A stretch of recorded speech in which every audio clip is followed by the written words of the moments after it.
Yo, good morning, everybody. We're gonna be having a looking at Kristen Adamson. We're gonna be having a looking at.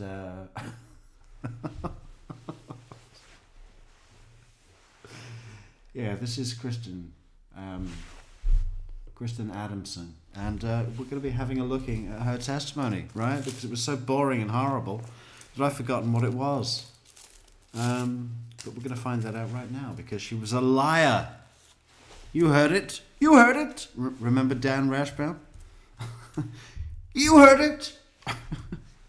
They lied.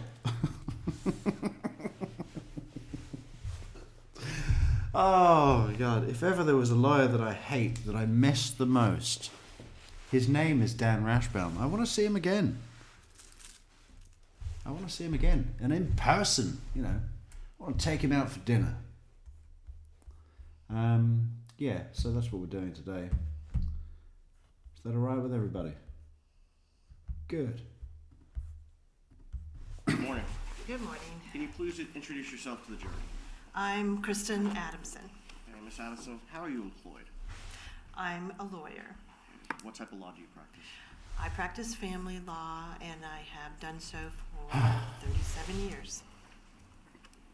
How long have you been practicing? 37 years. Okay. Are you board certified? Yes, I am board certified in marriage and family law by the Florida Supreme Court.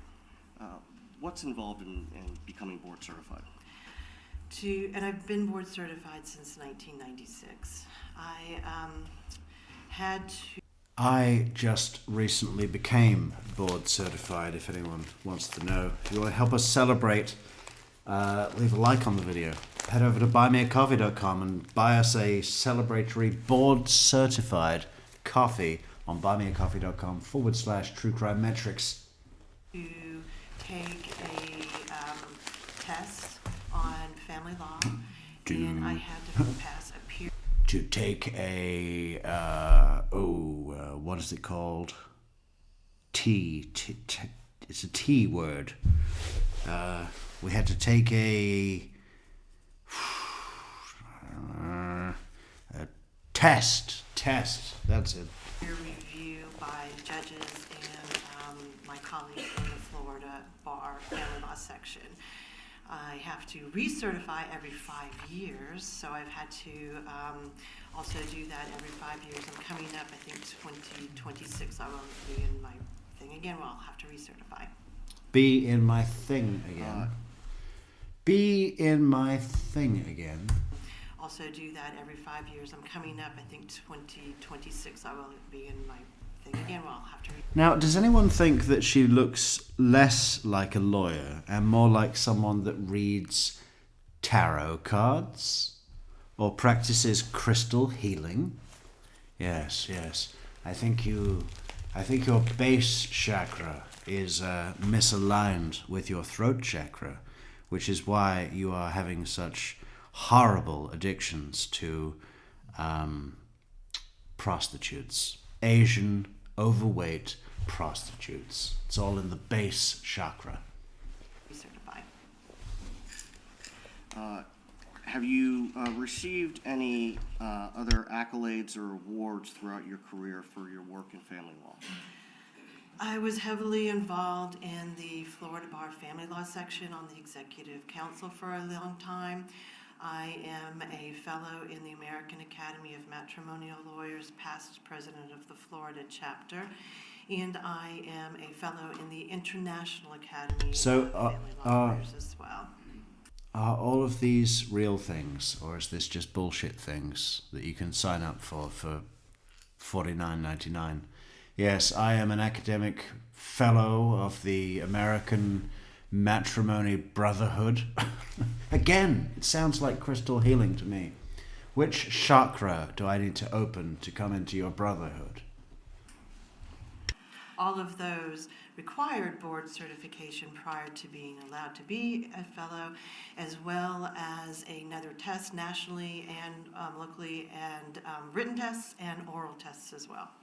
And how long have you been a member or a fellow of the American Academy of Matrimony? Yeah, there's written tests and oral. Mostly oral. Mostly oral tests and tasks and jobs. I have been a fellow since 2020, and I was president in 2012. How long have you been a fellow in the International Academy of Family Lawyers? Approximately 5 years. So you do the oral tests internationally as well. Is it true what they say about, people from... No? Okay. In your work as a family law attorney, did you have occasion to represent Wendi Adelson? I did represent Wendi Adelson in Yeah, 20... yeah. The end. Regrettably, that was the worst decision of my fellowship. Oh, if I'd have only made one different decision in my entire fellowship, it would have been that. Do not represent Wendi Adelson. You will be forever defined. And she's been practicing, how long did she say? 45 years or something? I mean, how old is she? That blonde hair that is horrible, by the way. It might work for your Christo fellows. Christo? It's like crypto, but for healing. Sign up for your crypto, Christo. What was that guy's name? He used to cover buildings in sheets for artistic installations. That guy was Christo, wasn't he? End of 2012, I believe it was, 2013, and part of 2014. Would you call her divorce a bitter custody battle? I would not. That's not how I would characterize it. How would you characterize it? She had a relocation case where she desired... Okay, I really need to go to the Chinese shop tomorrow and get a pen that is more than 0.4 millimeters, thick. Because this is a micro size, and I just can't write with that. I only like the mini. Gotta go to the Chinese shop. What color pen? Black, blue, red, green? Your decision. We'll do a poll. What kind of pen should I get tomorrow? to go to Miami. All relocation cases are a little bit more difficult than just regular custody cases because we almost always have to have a court determination on a relocation case. Because Boom! Jill, not Wendi. Hey, we got to put those coffee alerts on. There we go. There we go. And Jill, not Wendi says they just bought us 3 coffees and put no comment. Ah. You could have put a comment, Jill. But thank you for the 3 coffees. That is greatly appreciated. We thank you dearly. Because, unlike almost all other family law cases, relocation is a win-lose thing. Almost everything else in family law is sort of a split the baby. Relocation is not. So we did have to go. Split the baby. I don't know if you want to use that term in what was that case where with the dismemberment of the children? I don't remember the name. I think it was in Arkansas. To court on that, and that going to court always is a little bit harder, but in general, this was more or less after that a run-of-the-mill kind of parenting issue kind of case. Is it? I just don't believe that she's a real credible attorney. You know, I know family law is different, and a lot of people think it's a joke, which it is, but you know, you can still have some balls if you're a family lawyer, right? If you're a divorce lawyer. I mean, why is she up here going, well, I think that was kind of that way, and just, you know, own your shit, lady. Unusual to seek in your practice? Has it been unusual to seek relocation? No, not at all. I have two. No, I have two no. right now. Yeah. Yeah. fucking A, bro. I'm not fucking where the fuck you fucking with me. Sonny says, I like when Georgia something. Those crazy guys from the Buy Me a Coffee people, they put that nice thing on the screen and then they don't give space for the message. That's a flaw. But fear not, because we're going straight to Sonny's message to read that. Because Sonny's great. Isn't Sonny great, guys? 3 cheers for Sonny. Sonny says, I like when Georgia yells at the other insane lawyer. How do you know? Yeah, that's coming, I guess. Oh no, the other insane lawyer.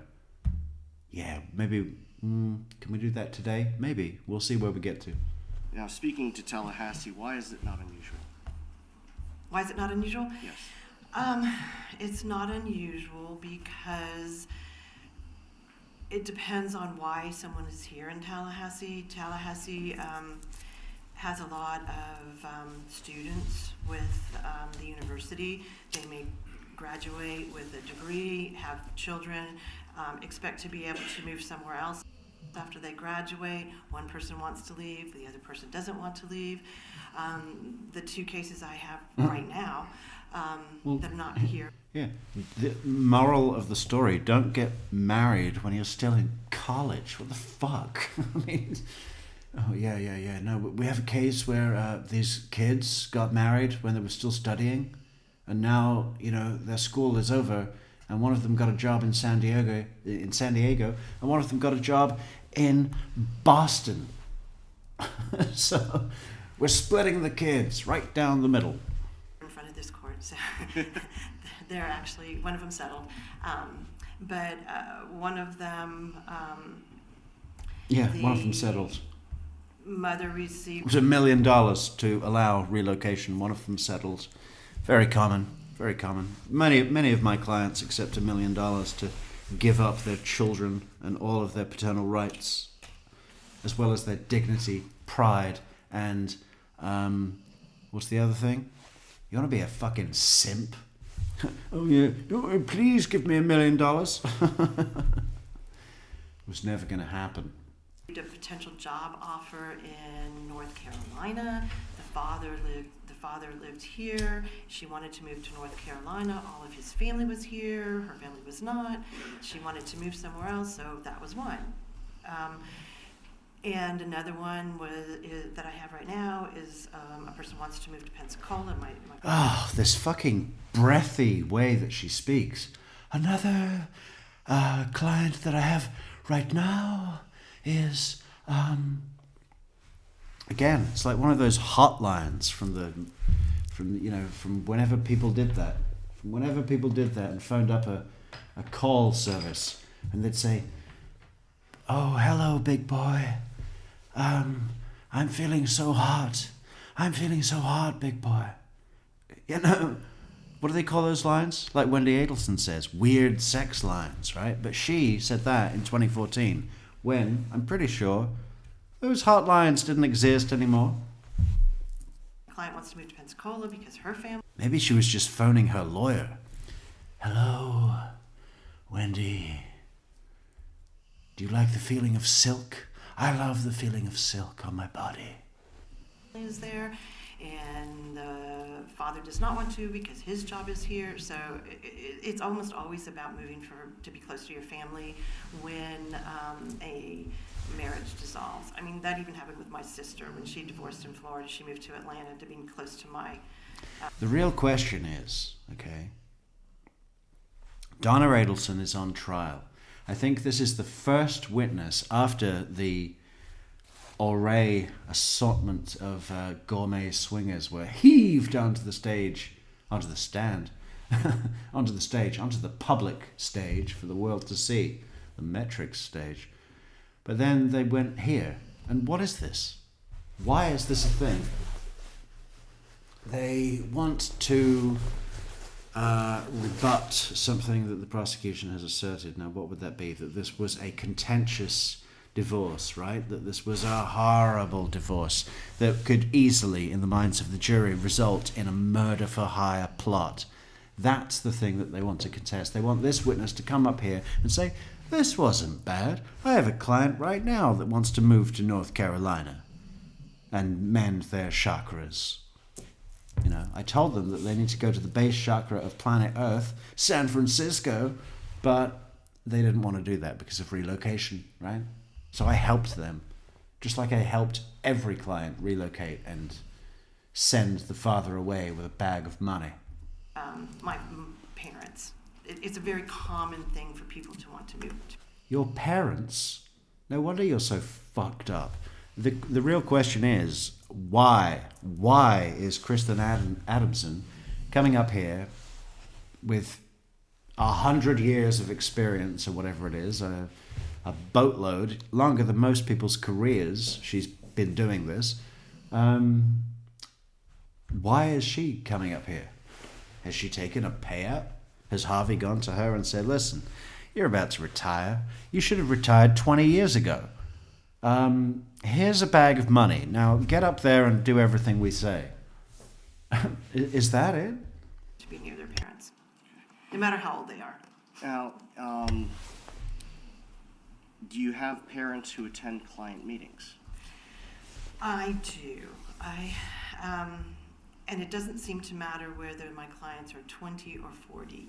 I have many cases where a mom or a dad or a sister or somebody. If you're 20 and married, not only married, but hiring a divorce attorney, that's on you. Don't get married when you're 20. What the fuck are you doing? Don't you realize that you could have had like 2 decades of, well, it's not all fun, but, you know, some of it is, and it's a shitload better than being married. Comes to almost every meeting I have, including mediations, and they're heavily involved in the divorce of their sibling or their child, regardless of age. It's just something, families tend to be enmeshed in their other families' divorces. They do. I usually let them come to mediation. What was that?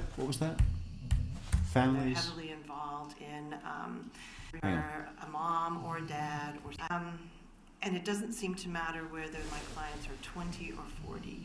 I have many cases. Well, they've got more money when they're 40, right? I mean, that matters to you, doesn't it? Or is it all about the chakras? If my chakras are cleansed, can you be my attorney?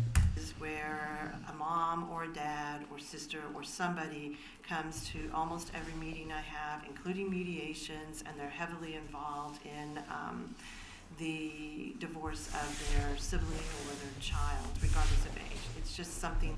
Really? Were Dan Markel's mom and dad heavily involved, coming to the meetings, going, yes, get Kristen to ask this. Kristen needs to be informed, Wendi.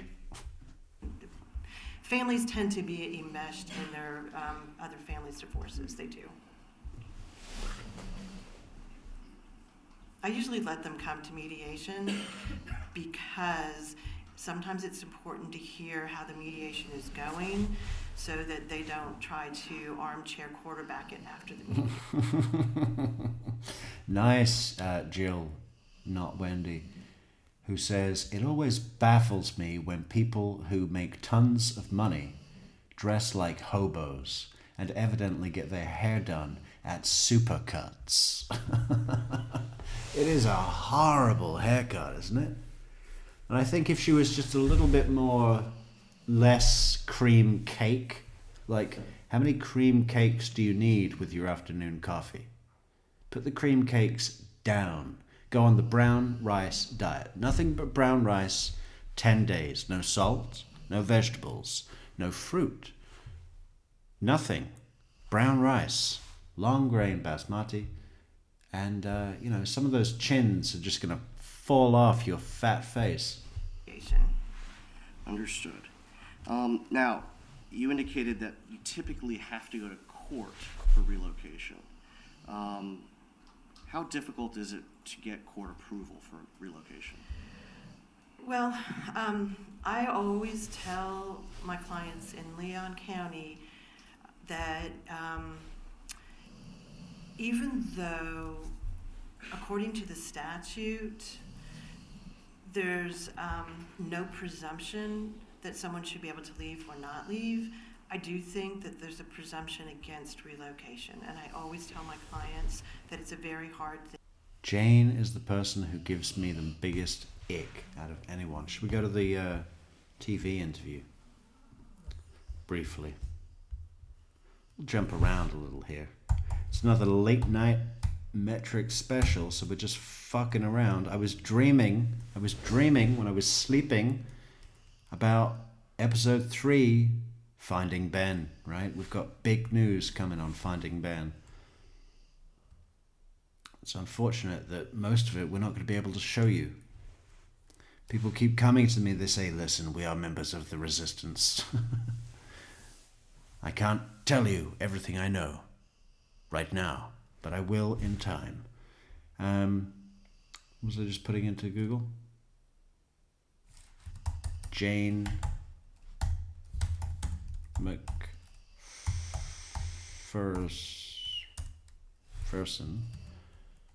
interview.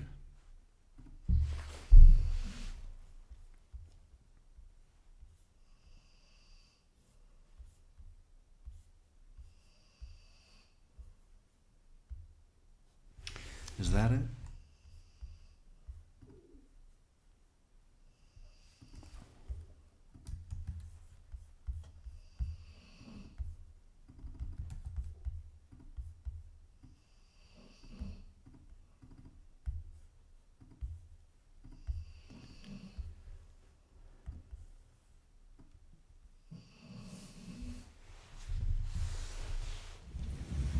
So Jen, we know you just came back from China. I did. I just got back. Do you want to share something about yourself and also about your first trip to China? Sure.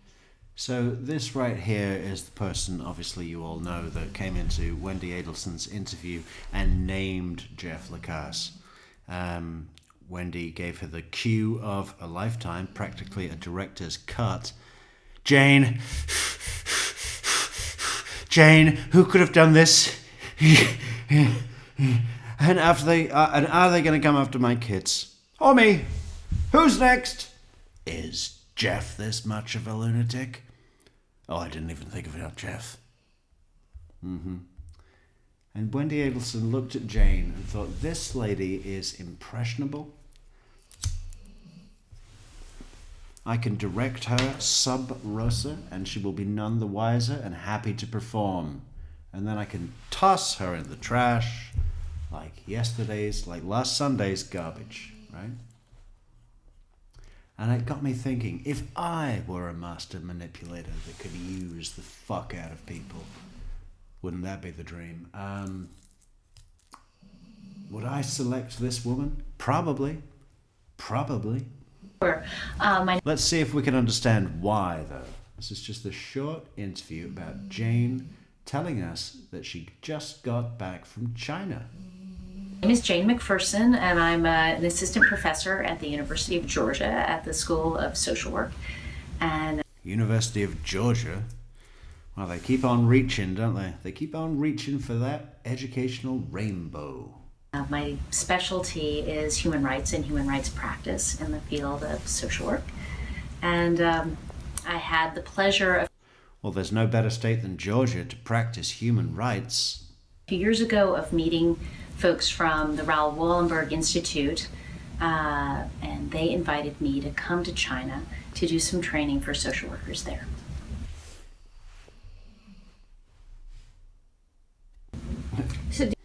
The egg fried rice was amazing. You think you know egg fried rice when you live in America, but when you go to China, it's a different level, okay? It's a different level. What impressed me the most on my trip? Egg fried rice. Absolutely. It was incredible. Did you find the trip exciting? What impressed you? Anything you want to share? Oh, I mean, there's so much that I want to share. It was really a remarkable experience. But I'm not sharing the rice, so back off with your grubby mittens. Raoul Wallenberg Institute is RWI. They collaborate with an agency called Qiaoye, which specializes. Veggie Girl says, hopefully Jane has realized she was used and perhaps help the prosecution in WA's trial. Well, I don't know. I have a tertiary hearsay from probably a year ago that said Jane is standing by Wendi and that she doesn't have any concept of being used or anything like that. Which is common for people that can be used. For some reason, and we all know why, they have a strong resistance to ever. Hey, bro, I'm gonna fucking Boom. fuck up whoever the fuck you fucking with me. Someone, thank you. Is that Laura Lee? Maybe it's Laura Lee. Let's check. It is. How do we know? Thank you so much, Laura. That's awesome. Thank you for the coffee, Laura. Yeah, people like this have a total resistance, right, to confronting, admitting, or acknowledging the fact that they were fucked in the ass, in the emotional ass, which coincidentally is in your sacral chakra. Specializes in adolescents, especially adolescents in conflict with the law, and they are working to provide the very best services they can to the young people who come into their care. And so I had this great opportunity to come and do a training for Qiaoye under the auspices of RWI, but also some. Yeah, and I also learned how to say Qiaoye while I was there. It's like listening to Richard Nixon talking about meeting Chairman Mao, isn't it? Of the kind of the larger social work community with which Qiaoye also operates. I remember when Qiaoye... What did I love? Well, Qiaoye spoke to Mrs. Nixon, and he told a joke about a black guy that was hiding in a bowl of rice. I don't remember the punchline, but it was funny. Went there to present my kind of model on what human rights practice can look like in social work. And I presented it very much like I do when I teach in the United States, beginning initially by asking, what are human rights? So the first afternoon that I began the training, I was immediately impressed.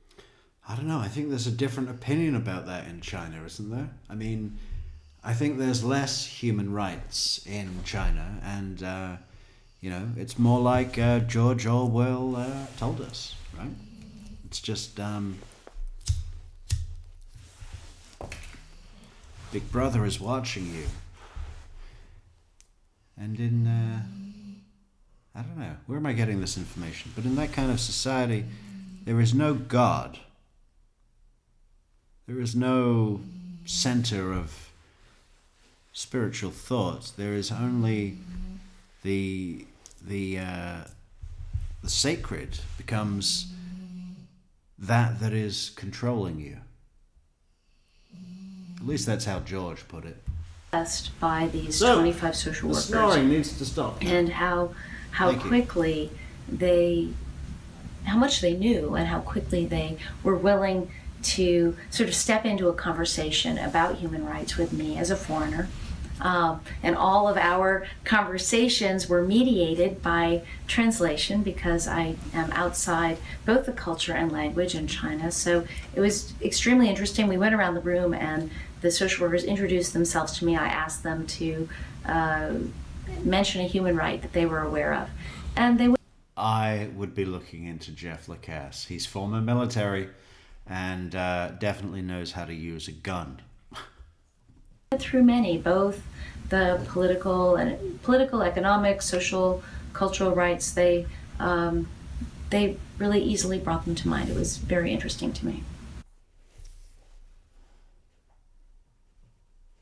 So about the training, can you share some of the method or model you use during your training? Sure. So I've developed a model of human rights practice and social work, which is very much So So I think it's a Chinese person that is interviewing, right? Did you hear that? They really easily brought them to mind. It was very interesting to me. So about the training, can you share some of the method or model you use during your training? Sure. Definitely Chinese, no? Am I right? So I've developed a model of human rights practice and social work, which is very much evolved from UN models of human rights-based approaches and also used in international development. So my personal definition is that human rights practice and social work sees through human rights lens, uses human rights methods, and aims for human rights goals. And the methods I use are, or at least that I've identified and really train on, are methods that social workers are familiar with. I'm typing a goal. So when you were interacting with the social workers in China, is there anything surprising? I mean, there were many things surprising. I guess one thing, In good or bad? well, happily, the surprises were really good on this Good. trip. My model, Except for that one restaurant where I was asked to eat something that was moving, that looked like a man's cock. It was just like a moving cock on my plate, and that was a push. That was a push. That was a definite push. But that was the only thing that I had an issue with. these methods, it's a strengths-based model that I developed really around social workers in the United States. So one of the interesting things was to see. Hey, check out my pyramid hands. All the top politicians do this. I saw Angela Merkel do it when I was stationed in Germany. Yeah, okay. Well, they shouldn't be so wonky. You don't see Trump doing that. They're all straight. How relevant this group of social workers seem to find it in China. They were excited to look at the 8 methods that I've identified, which include participation, strengths-based practice, using Identified or read in a book and made a list on your notepaper. The 8 patterns that I've identified. You are not a leader, Jane. It's a strengths-based model that I developed really around social workers in the United States. So one of the interesting things was to see how relevant this group of social workers seemed to find it in China. They were excited to look at. Hey, look, we got a super chat in Japanese yen. Tokyo, how you doing? Yes, because we all know China is the bastion for human rights. That video is bought and paid for by China. Love your channel. Well, yeah, thanks. Or arigato. Dosaimasu. For the super chat there. That's wonderful. Anatoi Shiban. At the 8 methods that I've identified, which include participation, strengths-based practice, using micro and macro together, capacity building, non-discriminatory practice. They were really interested in looking for examples of those in their work. One of the things that they really looked at a lot was non-discrimination. I think I had spoken to you about that previously here at the Carter Center, and that's clearly a big issue among juvenile justice social workers in Beijing, is that many of the young people who become in conflict with the law are not from Beijing. They're from outside of the city, and because of the hukou system in China, those young people don't have access to education or healthcare or job, as I understand it, when they come to the city. And so they were really interested in kind of thinking about that as is that an issue of citizenship? Is it an issue of nationality? Is it an issue of human rights? How do we address the fact that these migrants have different access to human rights than than similar young people in China? So that was very interesting. And one of the things they realized is that in their advocacy work that they were already making inroads in that way, that they had brought certain differential sentencing practices to the judges to let them know that perhaps these migrant young people were being treated differently than Beijing nationals, and working for Beijing nationals or working for the migrants to be treated similarly under the law and in the courts in Beijing. And that was, it was fun to watch these social workers realize, oh yeah, okay, we're doing this. This is human rights practice as you're defining it, as we're looking at it now, and we can see that this is something that we're already engaged in. So that was really great.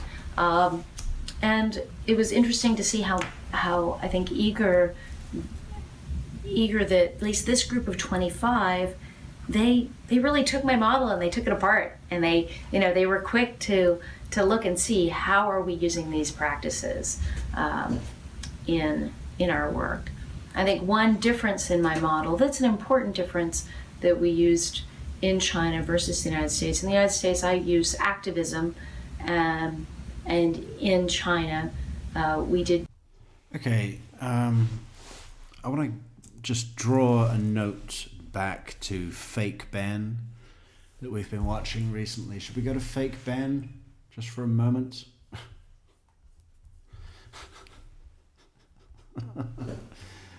Oh, I think we should actually. You know, Fake Ben, the way that he was describing his product or movie that he described as a product was so bad that but is this any better? I mean, she's certainly more mastered the art of speaking to somebody and sounding like she knows what she's talking about. But I don't believe that she does, actually. Does she? It's just the same. Just throw in a load of word salad and hope that speaks for itself. Well, it's not going to work, Jane. Okay? Let's go to your intellectual counterpart. Where is he? Benjamin Adelson. I'll wait till you guys see the next 1, 2, or 3 episodes we've got coming on him.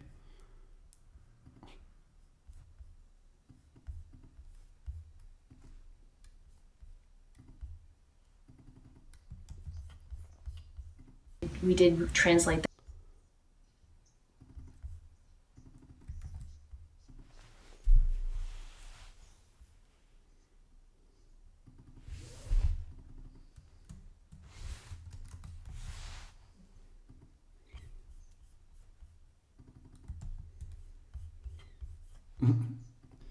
Hang on.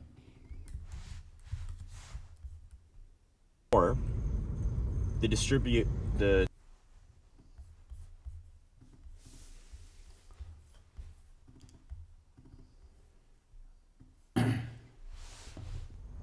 How does your product use or challenge conventions? And how does it represent social groups or issues? Well, you see, my product uses conventions to bring the narrative to life, you know, employing tried and true techniques to enhance. Well, you see, my product uses conventions to, well, bring the narrative to light and...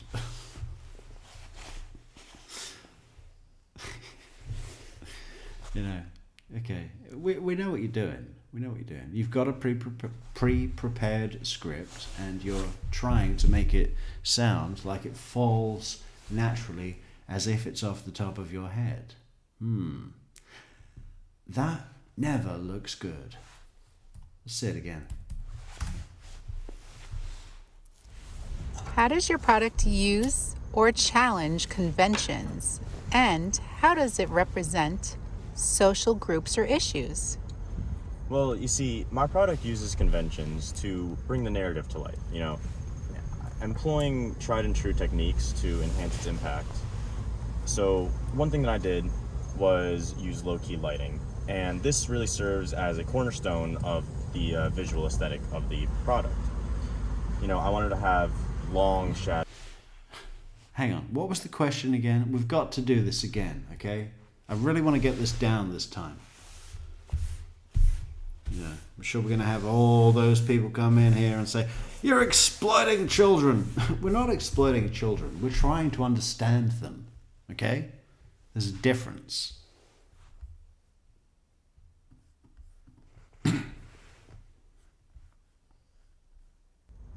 How does your product use or challenge conventions? And how does it represent social groups or issues? Okay, how does your product, what was it? Demonstrate, what was it? Use.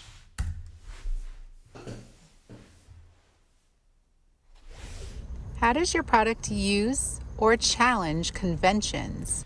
How does your product use or challenge conventions? And how does it represent social groups or issues? And how does it represent social groups or issues? Okay, what was it?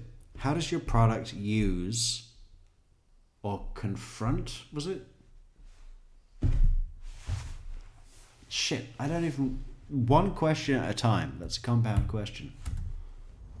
How does your product use or challenge conventions? And how does it represent? How does your product use or challenge conventions? Gotta write this down. Use, challenge, conventions, and Represent social groups or issues. Well, How does your product use or challenge conventions? And how does it represent social groups or issues? represent social groups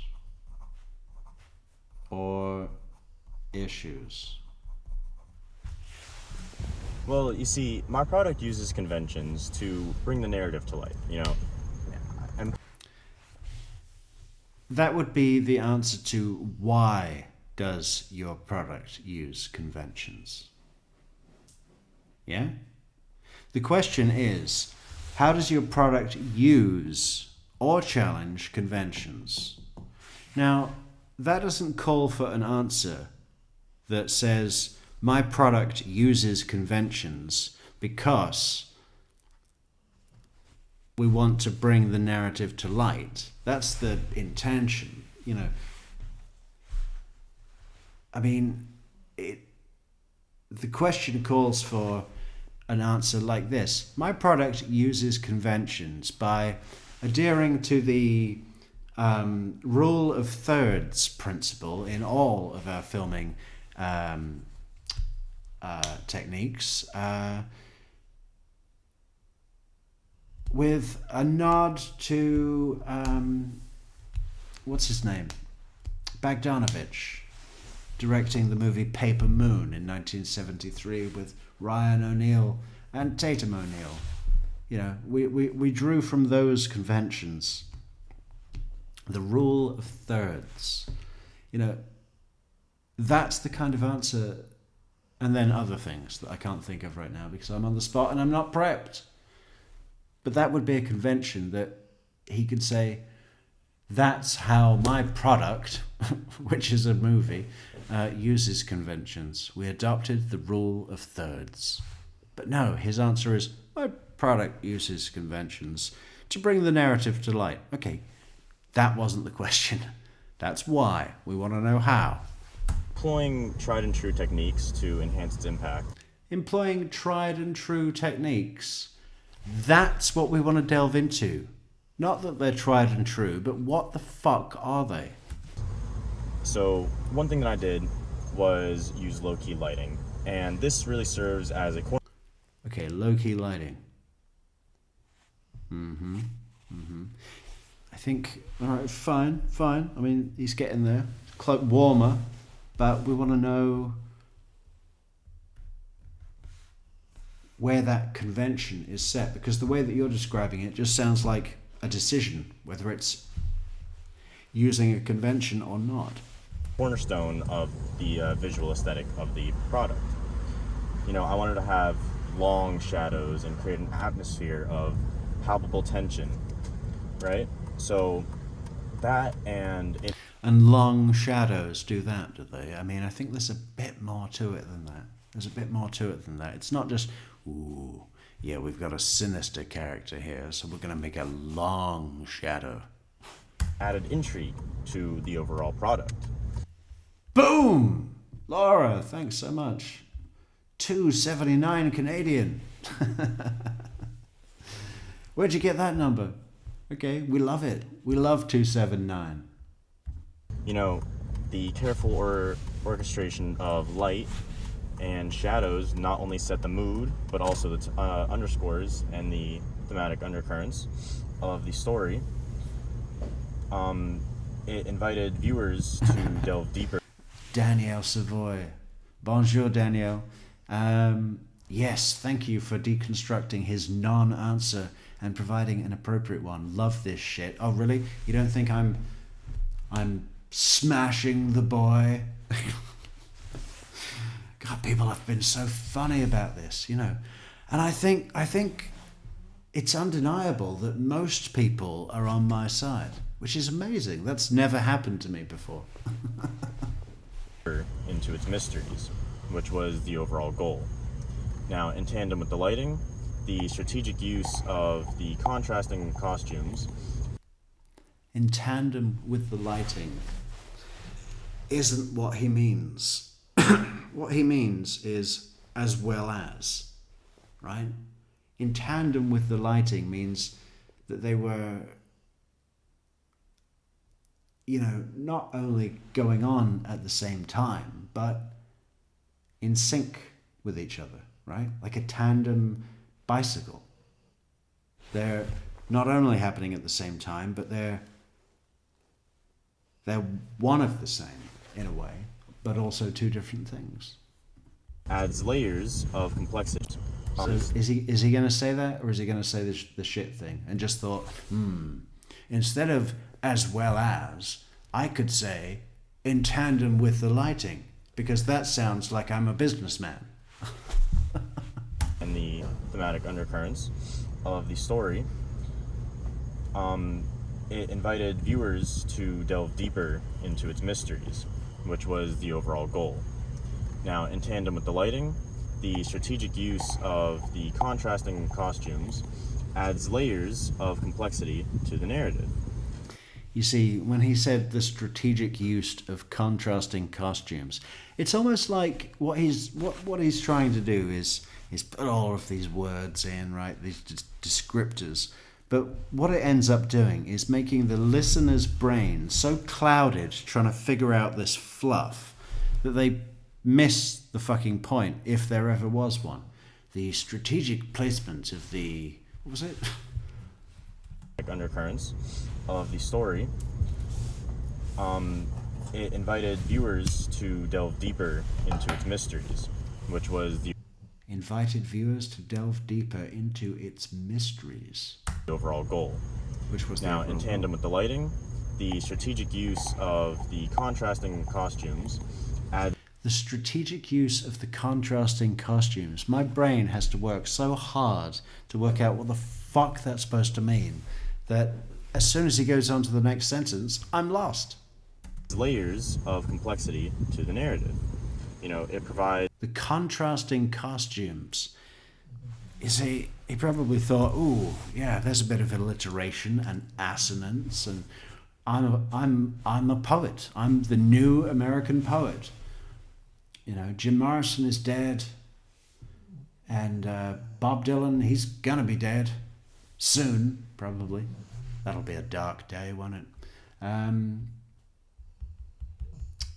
But now it's my turn with my contrasting costumes. Yeah. And this whole thing about the costumes, yeah, we thought we would dress the evil people all in black. And then the people that are not evil, the good people, We're going to dress them in lighter colors. Doesn't that just smell like a 15-year-old's assignment? Which is fine. It just is what it is. It's a vision. Has anybody in the chat ever been 15? Leave a like on the video if you have ever been 15 and look back at it and think, man, I was a fucking idiot. I didn't know anything, but I thought I did.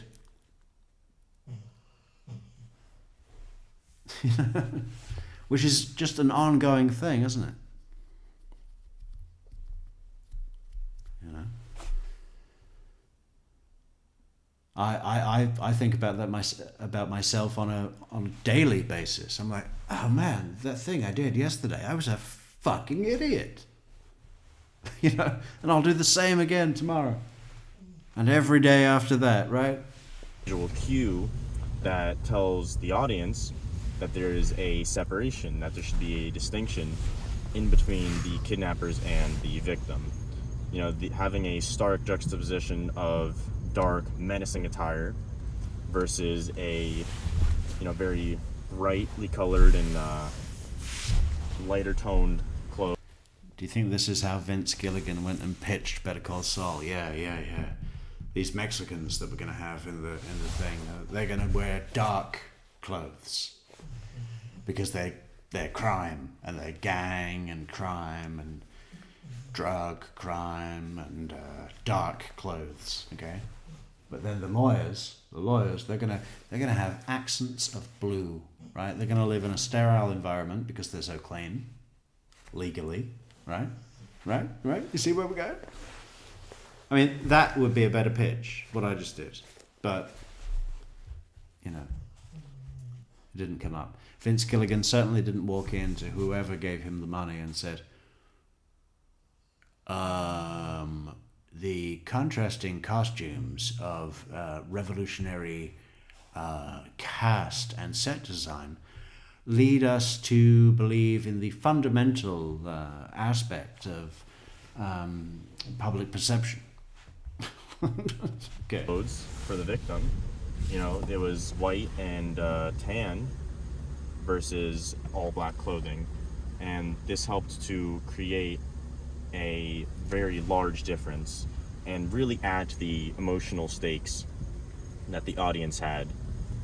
So, adding to this, the selection of props was imbued. You see, Art, you know, that wasn't well delivered. I'll give him a compliment. Let's give him a compliment. Add to the emotional stakes versus all black clothing, and this helped to create a very large difference and really add to the emotional stakes that the audience had. So, really add to the emotional stakes, and there's a little emphasis on the add, right? One more time. To create a very large difference and really add to the emotional stakes that the audience had. I mean, he's on the right track there. He's on the adding right to track. this, He's on the right track. I mean, you know, you want to lean in. You know, if there was a,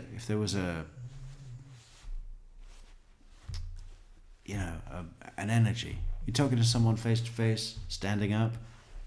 Maybe a shoulder tap. No, shoulder tap's too much. Just a sort of a bit of punch in your posture. Lean in.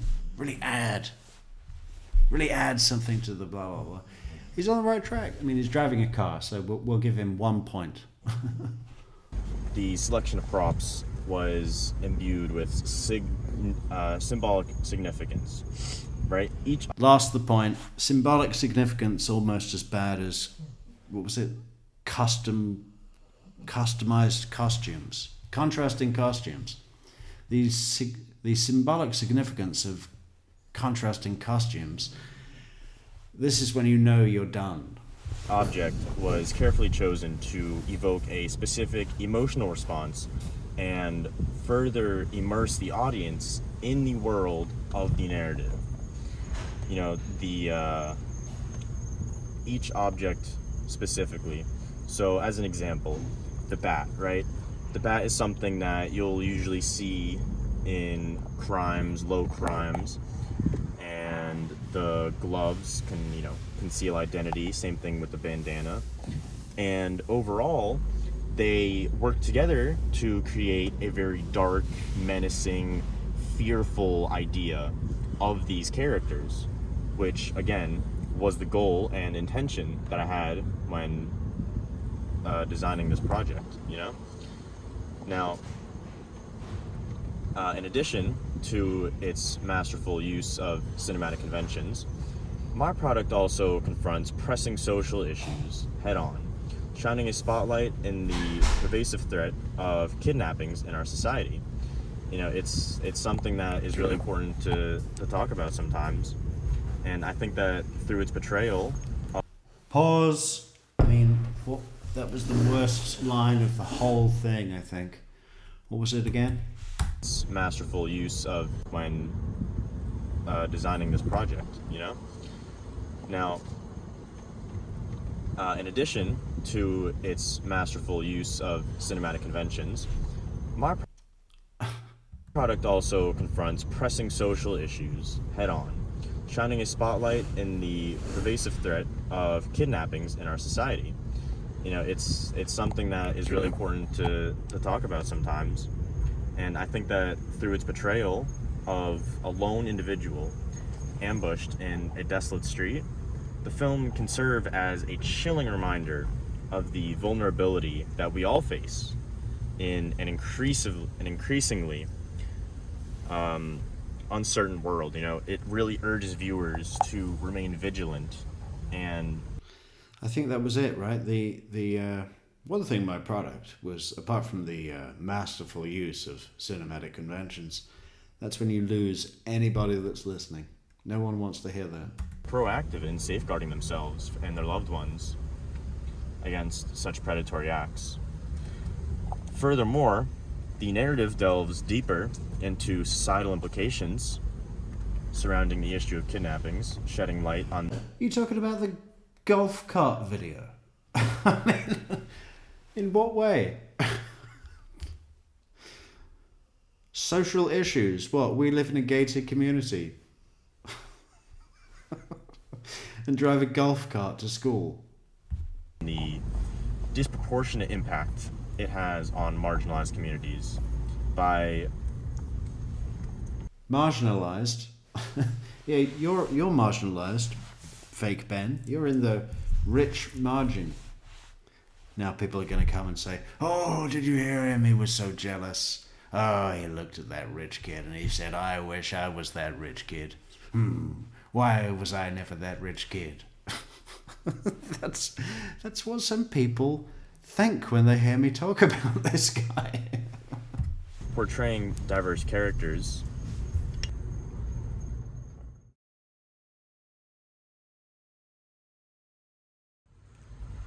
How does your product engage with audiences, and how would it be distributed as a real media text? So, my product... There's that New York twang, huh? How's it going, Jennifer?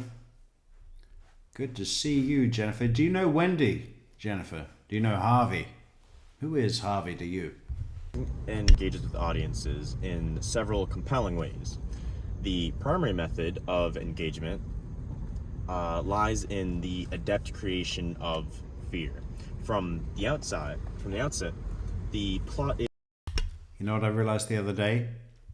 These fake Ben and real Ben, they both have a mother that rhymes with their own name. Jen has a son called Ben. Wen has a son called Ben.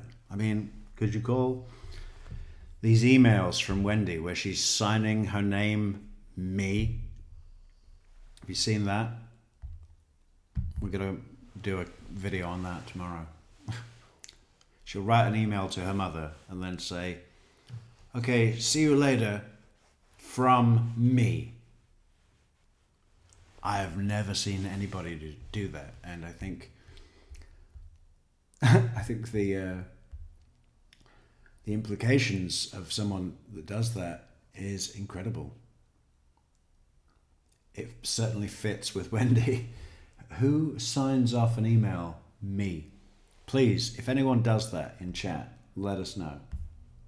Is meticulously crafted to instill a sense of unease, keeping viewers on the edge of their seats until, they want them anxiously anticipating for what viewers is what anyone's going to want to hear. What demographic are we aiming this at? Because, a kid isn't going to be sitting on the edge of his seat for the same thing that a 45-year-old, 3-time divorce, kids have been taken away, woman living in a motel.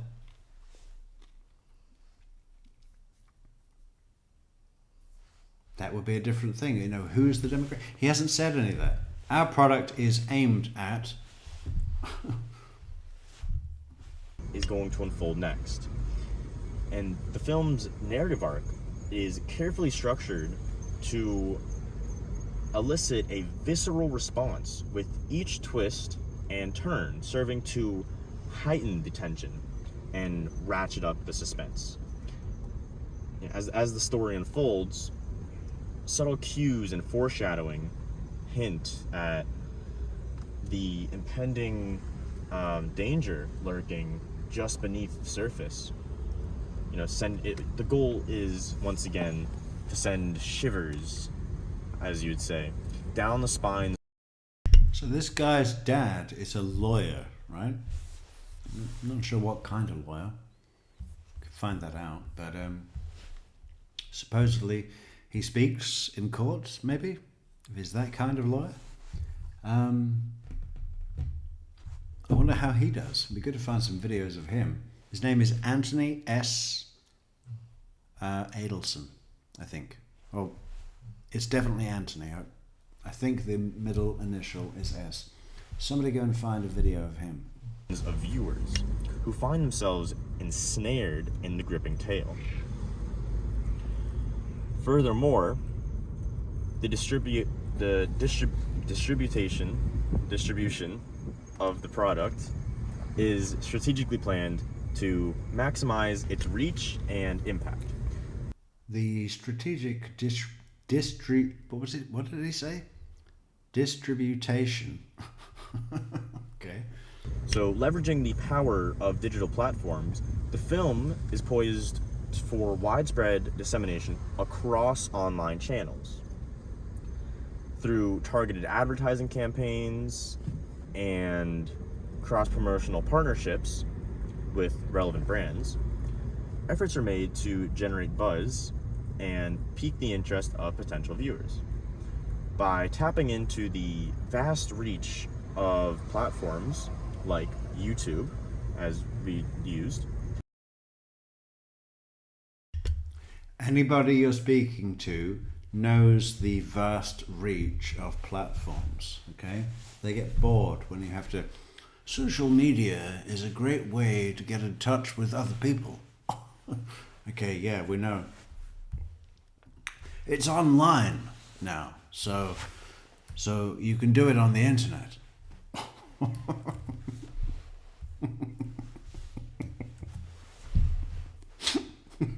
We know. It's just a website, a URL, or if you have mobile, there's apps. The film is made accessible to audiences worldwide in every single continent across the globe. Now, this ensures... Oh my God. Toyo Open Country. Your email signature says me. Oh my God. Well, all right, but that's... I'm trying to find a way that I can let you off the hook in my mind. It's a work email. So that's charming. If it's in the workplace, that's charming. If it's for family and friends, you're a psycho. is that it will resonate with a diverse array of viewers who seek immersive storytelling. Moreover, the potential for expansion and further distribution remains a key consideration in the product's trajectory. While initial distribution may be limited to online platforms such as YouTube. The success and reception of the film could pave the way for broader distribution opportunities. Exploring. Fake Ben can go to hell. Gotta write that down. Fake Ben can go to hell. I love it. Partnerships with established streaming services like Netflix or Hulu can offer the possibility of reaching an even larger audience and further elevating the film to new heights and recognition and acclaim. In conclusion, my product represents a multifaceted approach to audience engagement, combining riveting storytelling with strategic distribution tactics to captivate and enthrall viewers. Through its masterful creation of fear and suspense, as well as its savvy distribution. I am so savvy. As well as its masterful distribution by me, as well as its savvy, whatever it was, by me. It's got this whole air of like really up his own ass, hasn't he? Like, my ass tastes so good. The product aims to leave a lasting impression on audiences while paving the way for future successes and expansion in the dynamic landscape of media and entertainment.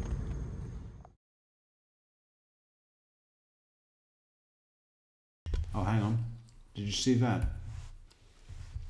That must be some of the sinister characters he was talking about. For future successes, you can tell by the elongated shadows. It's like a Modigliani. And expansion in the dynamic landscape of media and entertainment. Okay. It looks staged. It just looks like three pussy rich kids pretending to make a movie. It's exactly what it looks like. Oh, please think of the children. No, will somebody please think of the children? Right, so where were we? We were supposed to be doing this. To obtain a relocation, that you have to have kind of special circumstances, and there's a whole laundry list of statutory criteria that you have to meet to try to be able to relocate. And so we sit down and we go through the statutory. $100 says she is an air sign.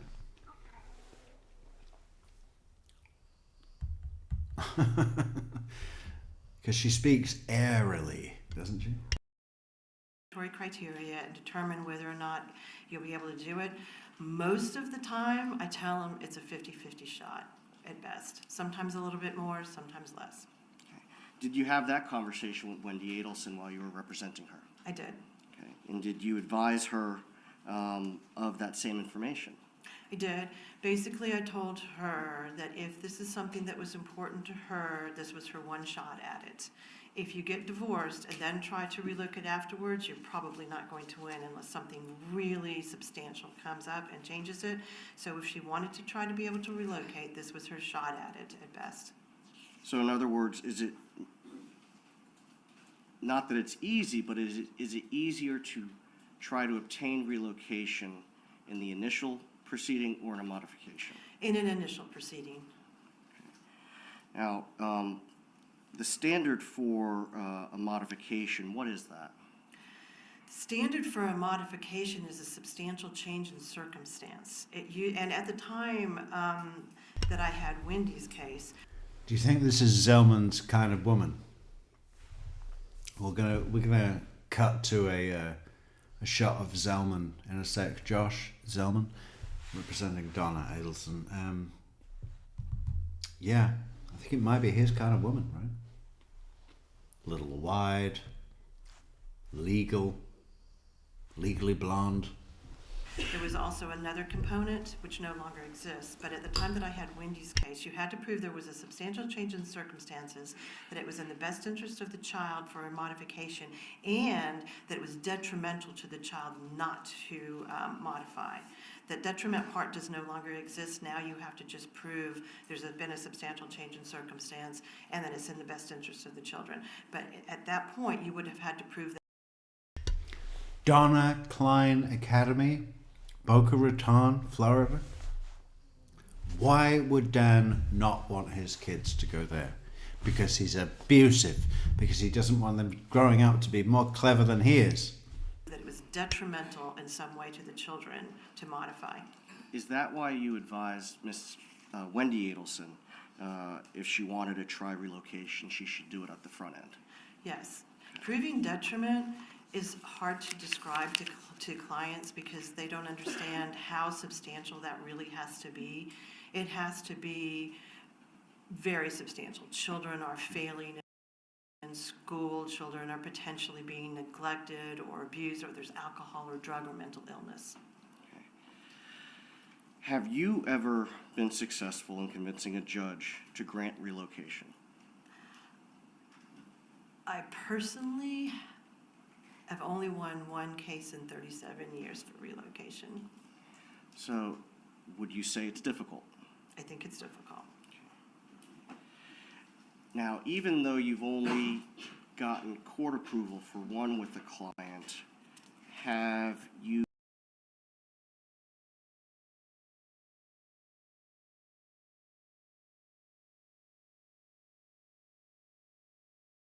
been able to successfully negotiate for relocation in other cases? I have been able to negotiate relocation in other cases, sometimes through help of mental health professionals who will interview the parties and the children and make recommendations. Sometimes we'll have a guardian ad litem appointed to make a recommendation. We'll have a parenting evaluation or something like that that makes a recommendation. And if you have those things behind you, then it does help, because most people don't want to go to a judge if you have a mental health professional that says, oh yeah, relocation would be great. So we have been able to do it in that way. I also have been able to have relocations when you have an... I could not talk to this woman for more than 3 minutes.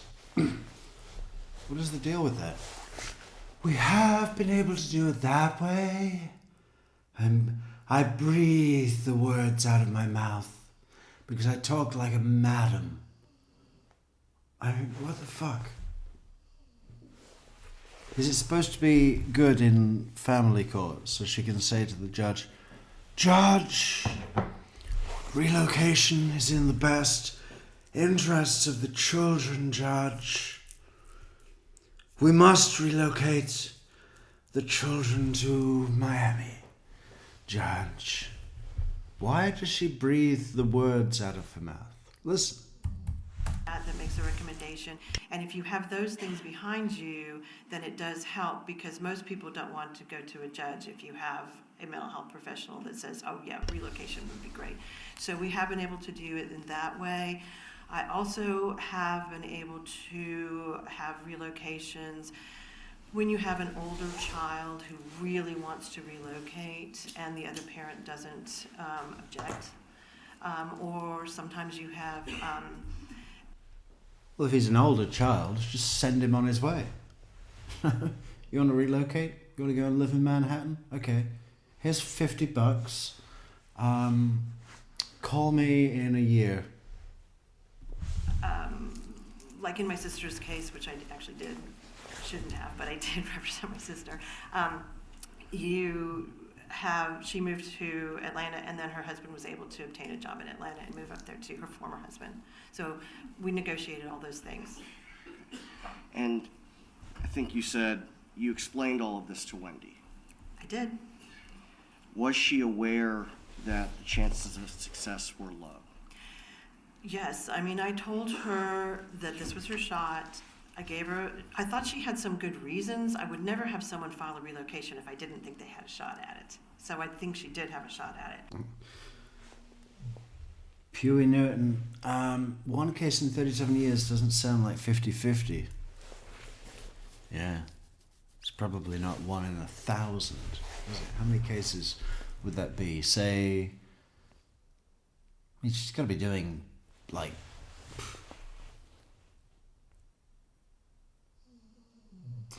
relocation cases. Okay, well, how often does that come up? Let's just be conservative and say that it comes up 25% of the time, right? So, how many cases would there be? Let's say that there's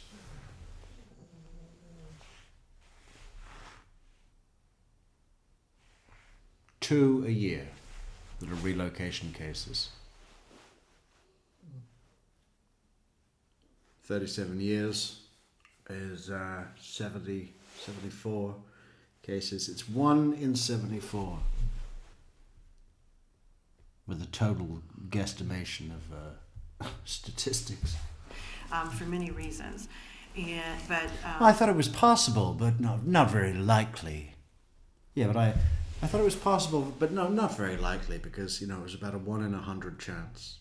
We had a 1% chance of pulling this off, which is why that, I just said to my parents, well, we need to pay like $4 million to try and do this. How much was that? After paying her attorneys $600 an hour for a year, for 10 months. including the fact that her parents were down there, that Professor Markel had a very flexible job. He had family in South Florida. These were very little children. Flexible job. Well, yeah, but was required to be at Florida State University in Tallahassee. What was it, 2 days a week at least? 2 or 3? Children at the time, we did not have the presumption of 50-50 parenting, and she had done most of the parenting. There were lots of reasons I felt like she had a really pretty good shot at it. But I did tell her it's not going to be easy. Okay. Now, let's talk about the family law rules of procedure generally. Do the rules require the exchange of certain materials in dissolution proceedings?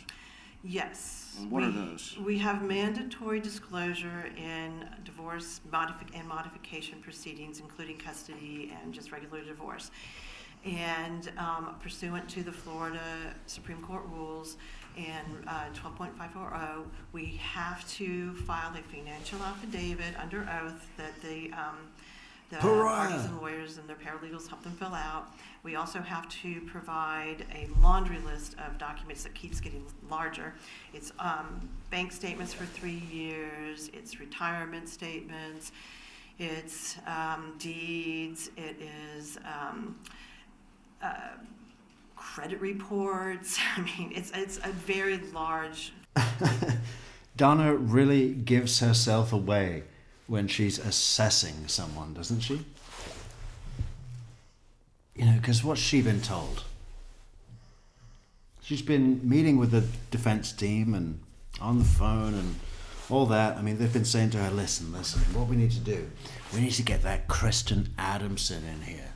That's what we need to do. And we need to get her to be like, this wasn't an ugly divorce. This was pretty run-of-the-mill. I've been doing this for 37 years. How does that fan heater sound? Is that terrible? I can mute it. I can mute it when I'm not talking. I'll mute the heater. It's just real cold, real cold. Donna always gives herself away when she's assessing somebody.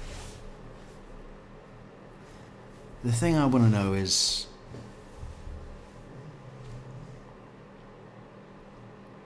the defense case was very much about minimizing the contentious nature of the divorce, right? Why would this end in murder? Why would, which is weak. It's very weak. If the state has your motive and your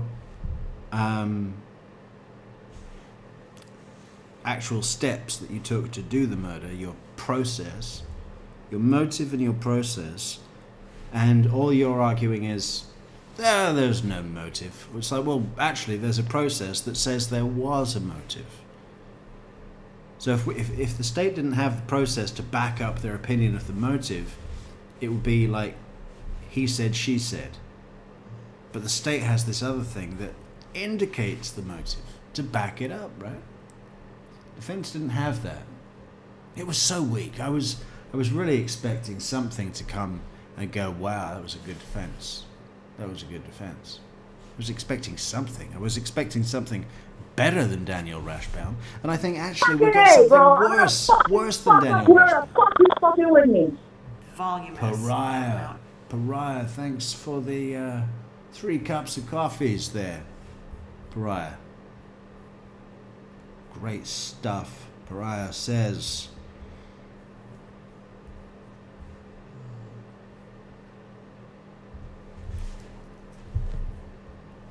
they said, it's a little slow.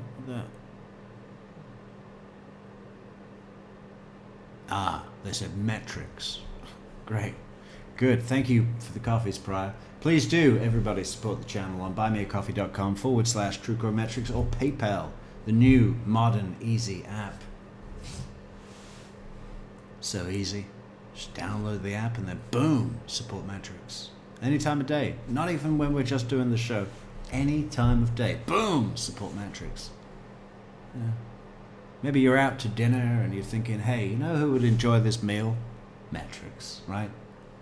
Instead of tipping the wait staff, let's send Metrix some support. Boom! Modern app, PayPal app. In the restaurant, boom. At the bars, boom. In the cars, boom. On public transport, boom. Staying in a hotel, support Metrix, boom. Leave a like on the video, subscribe, share, leave a comment, and enjoy the show. Show me your big thumb. Show me that thumb. Of documentation that we have to exchange with the other party, the other counsel. And when completing the financial affidavits, specifically when you completed Miss Adelson's family law. Yeah, we can update the coffee thing. I mean, Katie is just a classic. Fucking A, bro. I'm gonna fucking fuck up whoever the fuck is fucking with me. Gangster Katie. Katie from the block. Is there something we have in mind to change that to, Soap? Oh, I'm sorry. Soap is sleeping now. What could we put? Well, let's just see what comes up. Financial affidavit. Did you gather records in the process of completing that so you could disclose everything appropriately? We did. We gathered all those records. We did. Changed them, and gave them to opposing counsel. Sometimes what does happen is the other side has all the records. For example, tax returns. We have to exchange tax returns for 3 years. Sometimes the father or the husband might have all the tax returns, the wife might have all the tax returns, so you do rely sometimes for the other side to provide the documents that you should have. But Now, that does happen. do you have to list all assets on that financial affidavit? Within reason, you do have to list your substantial assets. Sometimes I have people that want to list minutia assets, de minimis assets. We don't really do that. We try to keep it as global as possible. We don't list everybody's clothing or, but we list all the cars, generally speaking. But financial affidavits are also a work in progress. We can amend them. And that is part of what happens when you go through a dissolution. Sometimes more documents come to light. A lot of times when people are getting divorced, they're not always... So is anyone just waiting to get married right now? I'm telling you, pull the plug. Because look at all this shit. Yeah, we're going to list all your cars, your assets. We're not going to worry about, listing, itemizing your clothing. Yeah. Make sure they put down my Barney's underwear with the ventilated cotton. 2 pairs. 2 pairs. I want those back. In their best mind, and they're not always working as well as you'd want them to, so it takes a lot of help to get a lot of these documents sometimes. So we amend financial affidavits, and I always tell them, don't worry, we'll amend before we go to court. If we have more documents that come up or we find out more information, or you change jobs, we have to do that. What about non-marital assets? We generally list non-marital assets as separate if we have knowledge of them. Non-marital assets can be very clean, where you absolutely know something's non-marital, or they may not be, because what people don't always understand, it's an education process as you're educating your client as they're going through divorce. Simply because it's in your name alone does not mean it's non-marital. So it can be in your name alone and still be marital if you have obtained it during the marriage. However, sometimes it can be both, and we have to separate things out. I know with Wendy's case, that was one of the things that happened, is she had an asset that was potentially marital and non-marital because she owned some of it before the marriage, and then she had some of it, she contributed some of it after the marriage. So it's hard to determine how much initially, and we sometimes have to hire expert witnesses, financial witnesses, to come and help us determine what part of this is non-marital and what part is marital. For example, if you have a retirement account and you've contributed to that retirement account before the marriage, everything you contributed before the marriage is yours. It's not marital. And whatever increase in value due to the market is also non-marital. So if you have $100,000 in a retirement account, you get married, that $100,000 theoretically, except for 2009. Imagine having a retirement account, whatever that is, and your spouse takes all that money down to Vegas and loses everything, and then gets into debt to try and win it back. And suddenly there's no retirement account. You're $100,000 in debt, which you're going to be paying off for 20 years. Happy anniversary. That $100,000 continues to grow, so you're entitled to the growth on it too as non-marital. So that's why sometimes it gets very complicated and we can't determine it initially when doing a financial affidavit, but we do try to determine it by the money grows. I mean, I don't know. If I'm saving $100 today,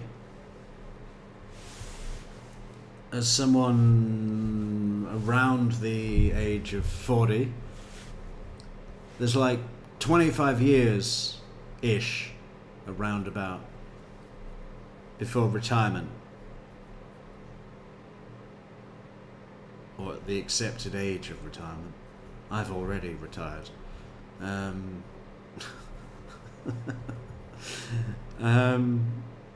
was I saying? Yeah, so if I put $100 today to the retirement fund that will be used in 25 years, how many tomatoes could I buy today for $100? And how many tomatoes, if they still exist, will I be able to buy in 25 years' time with $100? Probably not even one, if they exist, which they won't. I'll be able to buy tomato-flavored paste. Tomato paste. time we get to court. Puree. Now, I want to back up a little bit. What happened with Wendi Adelson's relocation? She never gave back that diamond. Why would she give it back? Who would she give it back to? They shot him in the face. She's going to give it back to Uncle what is his name? Arlo or something. Uncle Arlo. She did not win her relocation. Can you tell us what happened at that hearing? So we had a hearing on the relocation.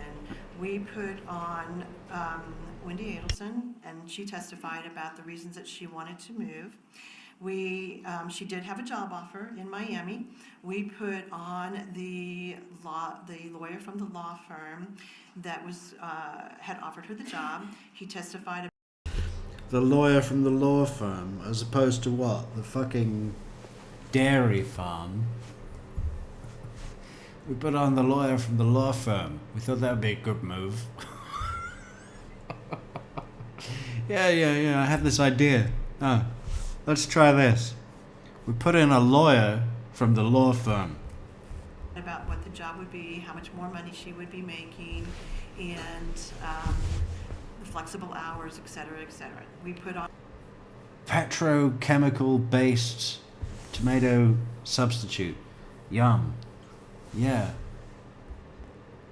It's starting to sound even more expensive than the real thing.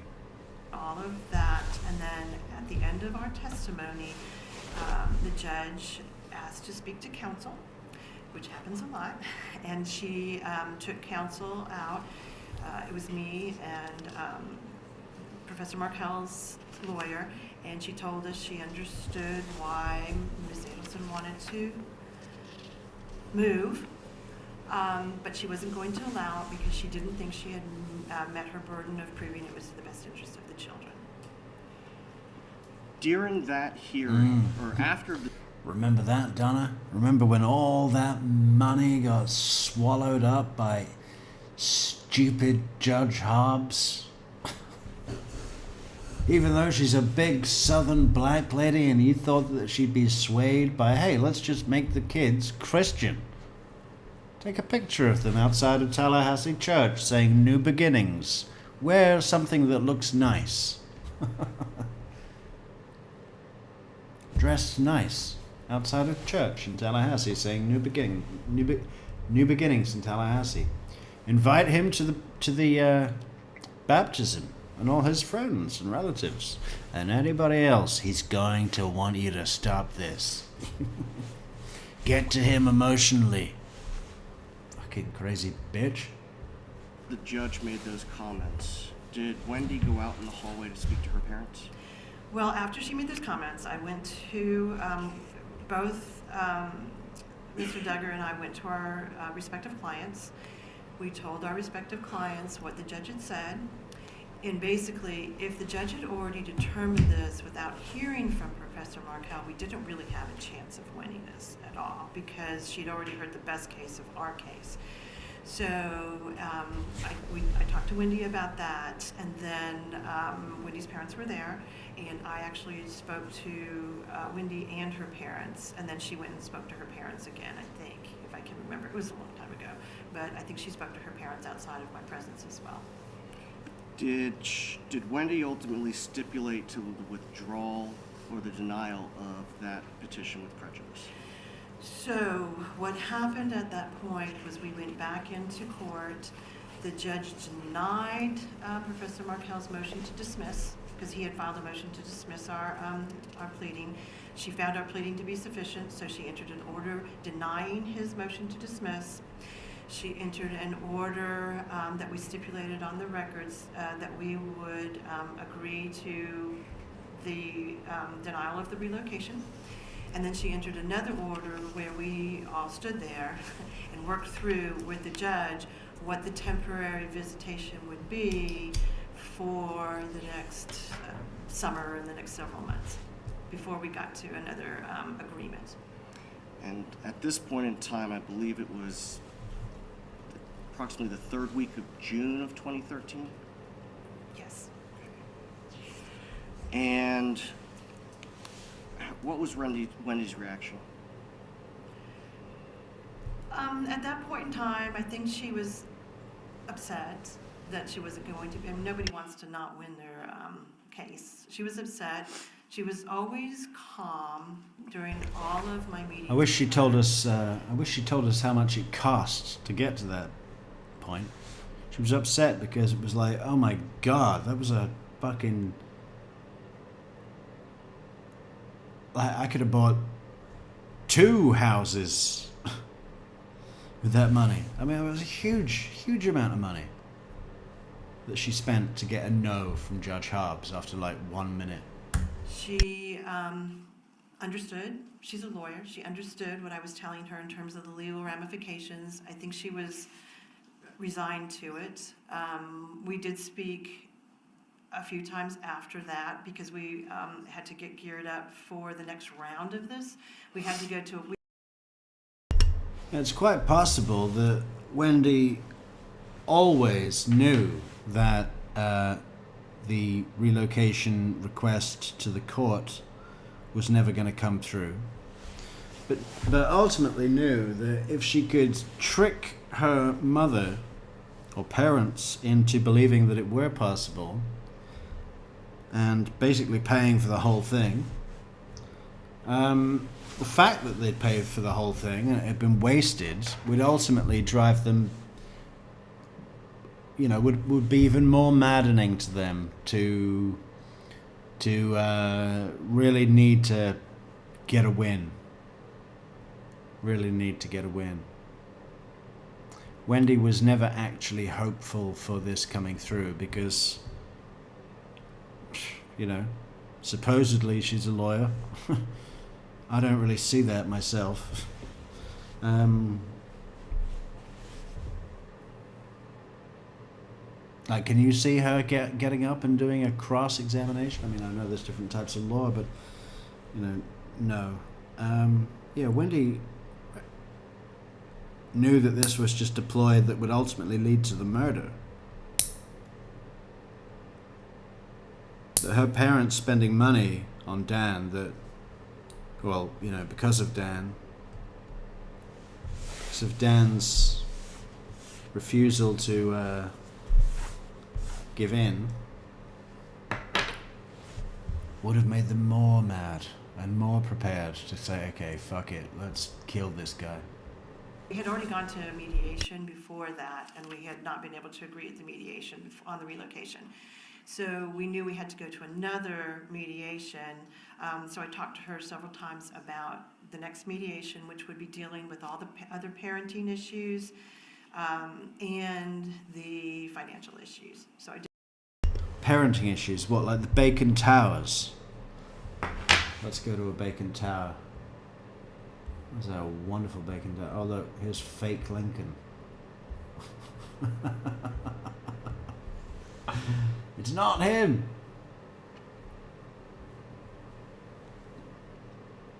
But doesn't it look like him? Because it's, you know who it's not? It's not the guy in the car, is it? Where's that guy?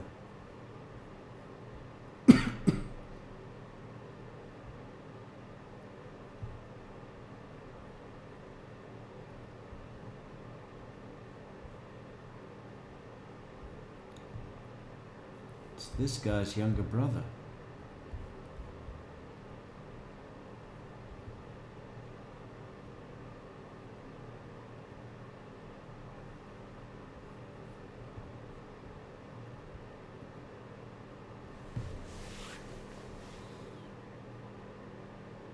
It's just not the same guy, is it?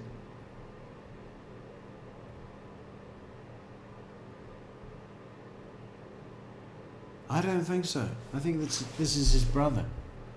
Fake Ben's brother, fake Lincoln. Anyway, what were we going to do just now? I forget. I did talk to her quite a bit after that, and she seemed resigned to it. Now, although the court denied the petition, would it have been possible for... Acapella says, I think the parallel universe Ben should talk in endlessly anal retentive detail about his film project with this woman. Just imagine how exciting that would be to watch.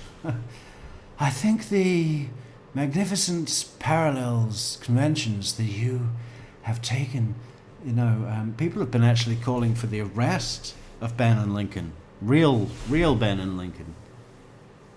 You know, and I agree. But I think that's maybe the reason that there's been such a delay with Wendi's arrest, because they're waiting until the boys are of age so that when they are arrested all together, they can be tried as adults and face an adult sentence, which should be the max for their part in this. They're just as guilty as everybody else. Wendi Adelson to offer Mr. Markel any financial incentive in order to convince him to change his mind? Well, we hadn't finished the case. We still were going to go to another mediation. It's always possible. I tell everyone that even after an unsuccessful mediation, people settle their cases on the eve of trial all the time in some way or another. They do. And it's always best.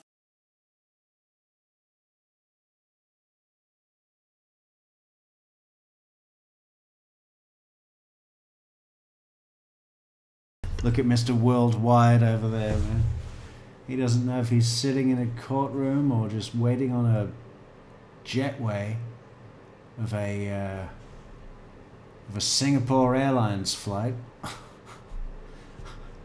Oh yes, I've been to 187 countries worldwide. Everything I'm wearing right now, I bought at the airport. Because I don't give a shit about money. I don't give a fuck if it's 3 times the price. It's convenient. It's where I like to shop. I'm at the airport often enough. I've been to 187 countries worldwide. Everything I have, from my shirt to my watch to my eyeglasses to my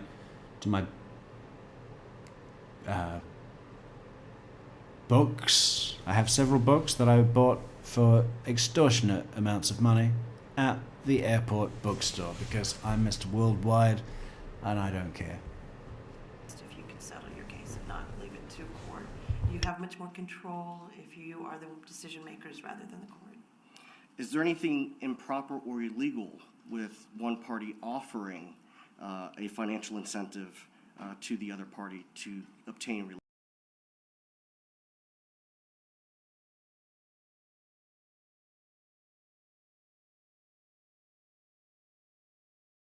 Possible. I tell everyone that even after an unsuccessful mediation, people settle their cases on the eve of trial all the time in some way or another. They do. And it's always best if you can settle your case and not leave it to court. You have much more control if you are the decision makers rather. Oh, sorry, mute button. Harley says he was in the gallery, but I don't see him on either set of pews. Not seeing you, man. Is there anything improper or illegal with one party offering a financial incentive to the other party to obtain relocation? No, and I actually have negotiated that in the past. Now, And since that time as well. subsequent to that hearing, did you have another mediation on the dissolution, the distribution of assets, and the parenting time? We did. And at that mediation, we came very close to settling it, and we were there for quite a long time. I can't stand when she does that. At that mediation, we came very close to settling it. The fuck? But we did not settle it at the mediation. I think we settled it within a week after the mediation, where opposing counsel and I exchanged a lot of phone calls, and because we had gotten very, very close at mediation, and we were able to resolve all of it within a week of mediation. How close? Before How close? We'd gotten very close at mediation. He touched my thigh and my knees weakened. We were very close in the mediation.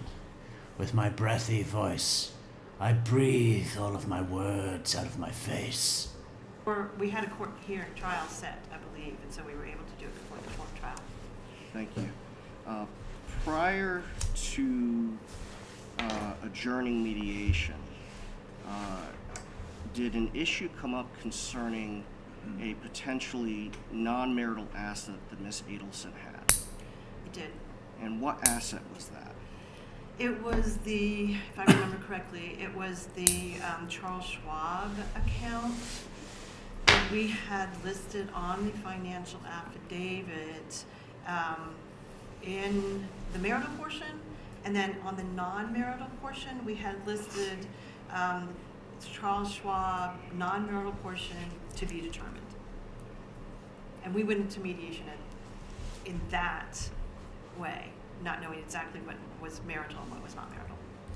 Now, I know in our pretrial discussions, you indicated, can you typically talk about what happens at mediation?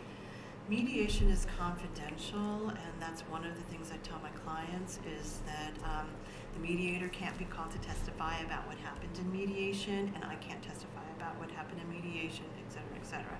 So the theory behind that is that people will be as open to negotiation without fear that it's going to come back in court and hurt them in some way in front of a judge.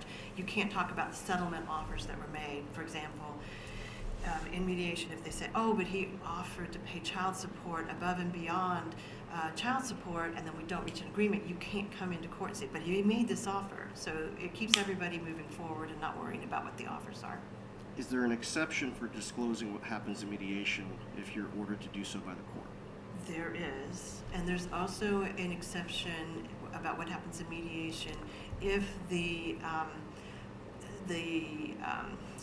marital settlement agreement is asked to be set aside for some purpose like fraud or overreaching or something like that, then the terms of it and the mediation would potentially be able to pierce that veil of confidentiality. But for our purposes, in order to talk about what specifically happened concerning that asset in mediation, do you need the court to order that you disclose that information? I would certainly like the court to order that. I don't want to fall foul of any mediation rules. I can tell you that my client has waived that confidentiality. The mediator, who was a friend and a lovely person, Joe Boyd, he is not with us anymore, and Professor Markell is not with us anymore. So a lot of people in that mediation are gone. And Yeah, it'd be pretty weird if he was here, considering we're at his murder trial, which your former client's mother is being, should be put to death, really. But it is funny. Adelson has waived confidentiality. With a waiver of confidentiality by your client, I will order you to testify on the subject matters being inquired into. The state may cross-examine as to all subjects as well. You may continue. Thank you very much, Your Honor. Ms. Adamson, can you tell us that Charles Schwab account that you mentioned, how was that addressed at mediation? So this became sort of a last-minute little dust-up during the mediation. So what we did was we called the Charles Schwab account representative. And this is not uncommon in mediation, and I had Joe Boyd, who was the mediator, come in and talk to the Charles Schwab account representative. So it wasn't just me talking to the representative and telling the other side what had happened. I wanted the mediator to actually do it and to hear it. And so he talked to the Charles Schwab representative, who outlined in his opinion what the possessory status of that Charles Schwab account was, who owned it when, where it was, how it had been separated into multiple accounts apparently, and which ones were marital and non-marital. And then he went into the other room. We're not in the same room. We're in Ms. Adelson and I are in one room, and Professor Markell and his lawyer are in another room, and the mediator is going back and forth between the two rooms. So in our room, he listened to what the Charles Schwab representative said, and then he went into the other room and told them what he had said. And after that mediation, Mr. Duggar and I discussed the fact that it actually happened, and everybody felt comfortable with what was marital and non-marital. That was when, along with other little things about the parenting and other loose ends being tied up, we were able to actually have a marital settlement agreement. The Charles Schwab account, in all its different permutations, was listed in the marital settlement agreement, and Professor Markell had almost $500,000 worth of non-marital Charles Schwab accounts of his own. So he had non-marital money as well. So based on what you've discussed, Mr. Markell was aware of the non-marital status of that portion of he didn't spend all that money on hookers and coke? I mean, $500,000 in your Charles Schwab is pretty good, isn't it? Who's got $500,000 in the bank? Not me. What about 500,000 coffees? Let's get some coffees. Who wants to support the channel? Who loves the channel? If you love the channel and want to support the channel and love the channel and support the channel, then go to buymeacoffee.com/truecrimemetrics or paypal.me/truecrimemetrics. Links in the description to support the channel and to love that like button. Wendi Adelson's portion of what she would get. He was.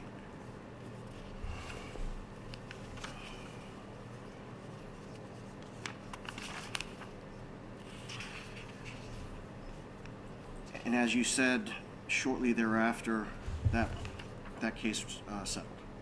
Within a week, I think. Ish. Shortly after the divorce was final, did Wendi invite you to a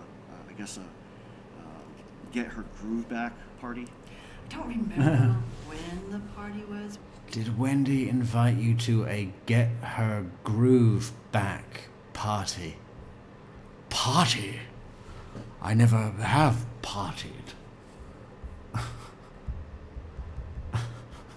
When are we doing Prince Andrew? We've got to do that soon. It's been on the cards for like 6 years. Whether it was a month or 2 or 3, but she did invite me to a party in her new, I think it was an apartment or townhouse. I don't remember what it was exactly, but she invited me to a party. It was called Wendi Gets Her Groove Back, and I had several friends I knew of Wendi. Does Wendi Adelson look like she's going to live in a townhouse? I don't think so. That were there as well, and it was just sort of a Wendy's in a good place, come celebrate my new life party, in Tallahassee. Throughout the course of your representation, not Miami. Did you tell us? Celebrate my new life in Tallahassee, because I love Tallahassee. Get my groove back after my divorce from evil Dan. Total amount of attorney's fees and costs that you incurred in this case?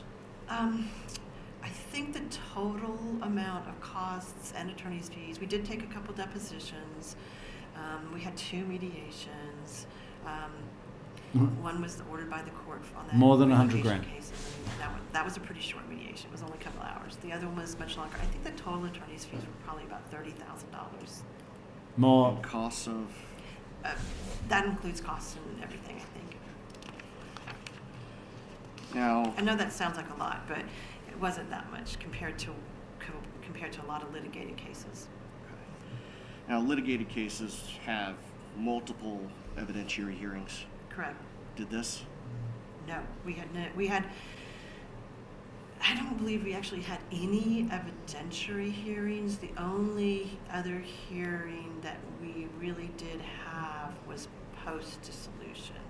So aside from the relocation, prior to the divorce being final, there were no contested hearings. There were no contested hearings.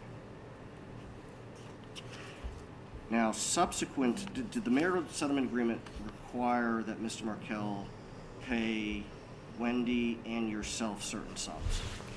So, according to the marital settlement agreement, Professor Markell kept the house. So he was supposed to pay Wendi for her part of the house. And all the other assets were divided equally. So that he kept an equal amount, she kept an equal amount. He was supposed to pay, I think it was about $120,000 for his part of the house within 60 days. He had the money because he had more than $500,000 in non-marital assets, and he had also marital assets as well. He was supposed to pay me $10,000 in attorney's fees because he made a lot more money than Wendi did, and it's based upon, attorney's fees is based upon who has more resources, and he had considerably more resources than Wendi did. So that was part of the agreement. He was supposed to pay me $10,000.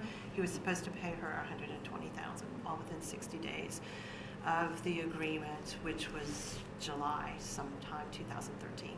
July 31st. I think that's right. Did Mr. Markel pay the sums that he was obligated to pay under the settlement agreement? He was supposed to transfer, if I remember, from one of his Charles Schwab accounts to Wendi, the money. He gave her $50,000 of the 120 in a pretty timely basis, and then he just didn't pay the rest. And I don't like to file enforcement hearings on things like that because it takes a long time to get to court. It's not fun. It's just kind of, so I was pretty much once a week or once every other week asking opposing counsel if Professor Markel was going to pay. Did he pay? He did not. What did Wendi ask you to do to enforce that? At some point, I wrote a letter, I believe, to opposing counsel. So this was, first it's a bunch of emails and phone calls, and then it's a letter saying, please pay, so we don't have to file an enforcement. A part of our marital settlement agreement, if we have to file an enforcement and we win, which we would have because he had to pay, then he would also have to pay additional attorney's fees for doing that. So then it just becomes more and more money that he's owes and he's not paying theoretically. So, and this was all on property issues. So unlike custody, we're not going to be able to, or child support, we can't put him in court or in jail. We're not going to be able to put him in jail or anything like that. We're only going to have to be able to go after his assets and things of that nature. It's a lot easier if people will just pay.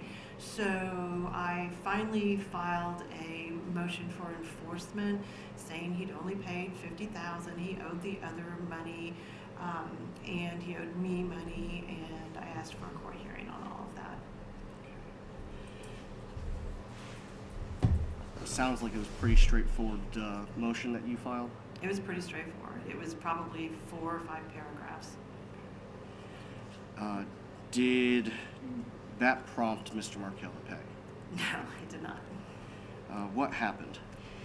So then Mr. Markel hired a new lawyer. And his new lawyer filed a responsive... Crooked lawyer. What was his name? The really nice guy who loves Markel.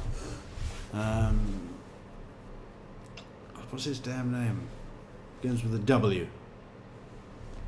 Wilcox. His name is...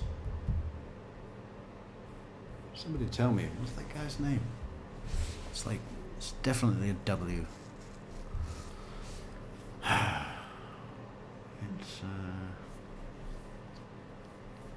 I'll find him. Leading to that my motion basically saying that he shouldn't have to Webster.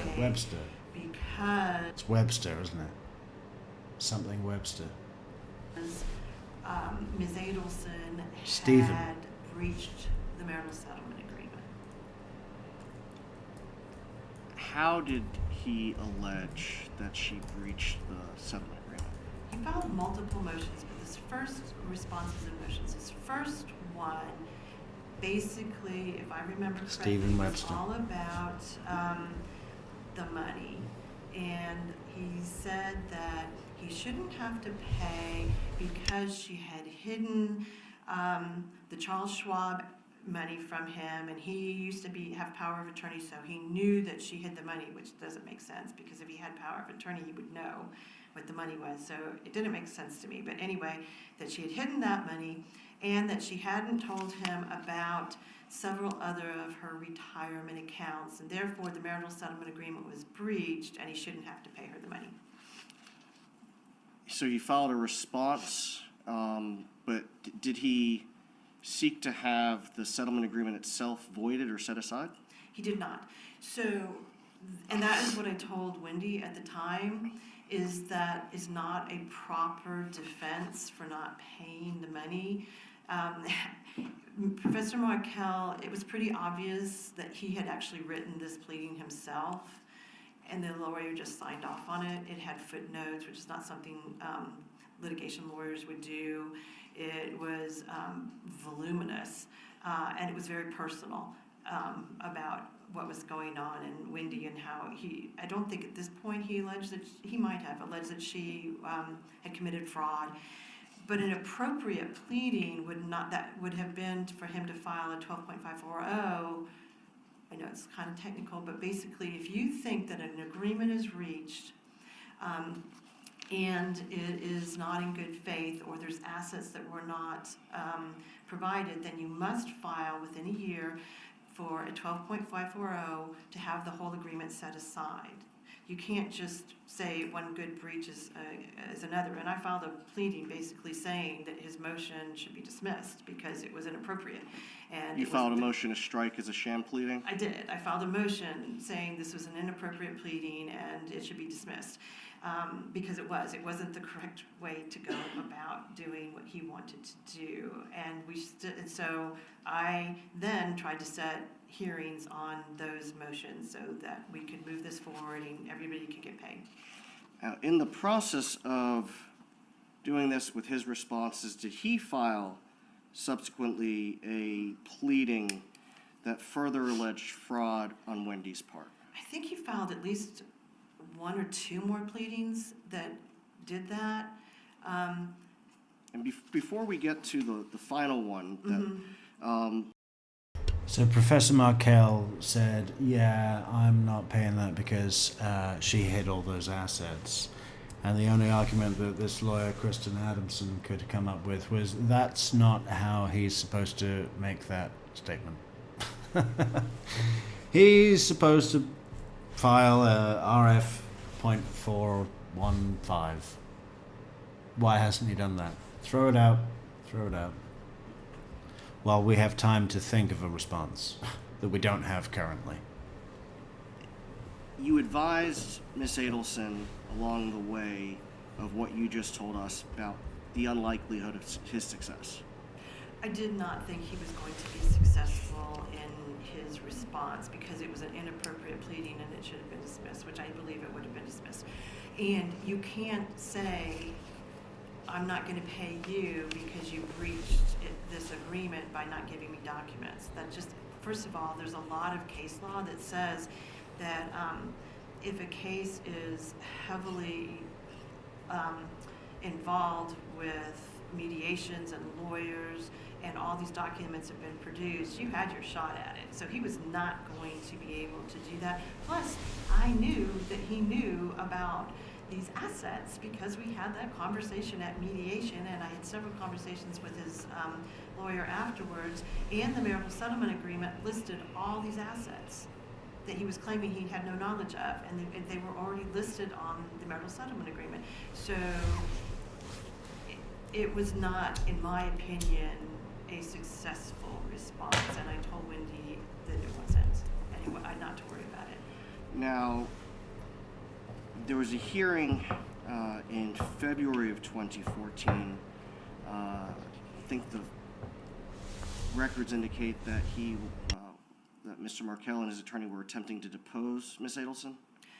So what happened was I wanted to take his deposition so I could find out why he wasn't paying.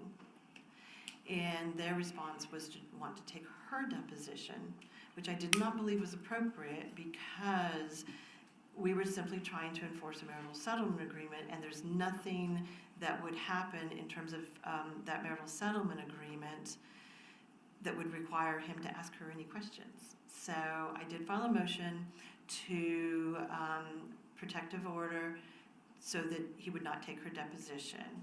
We went to court on that issue in front of the same judge. And what happened at that hearing? At that hearing, which we did not have transcribed, which we usually do, but we didn't because it was pretty much a 15-minute hearing, the judge read all of the pleadings, and she said that she was very unhappy with Professor Markel's pleadings. She did not like them. She thought they were a poke in my client's eye, and they were not appropriate, and she never wanted to see pleadings like this in front of her again, but she was going to allow the deposition. With some limits? With limits, yes. Okay. I don't remember exactly all the limits, but they could only be about certain things. Now, subsequent to that, did Mr. Markel file an additional pleading concerning complaints that he had about right of first refusal, parenting time, and things of that nature. So that's the first time, and this is actually almost a year after the divorce, and we're done with the whole divorce. That's the first time that he brought up any parenting issues. And it was a series of issues that he had now about the parenting, and it was that Wendi wasn't allowing him to FaceTime with his children as much as he wanted to,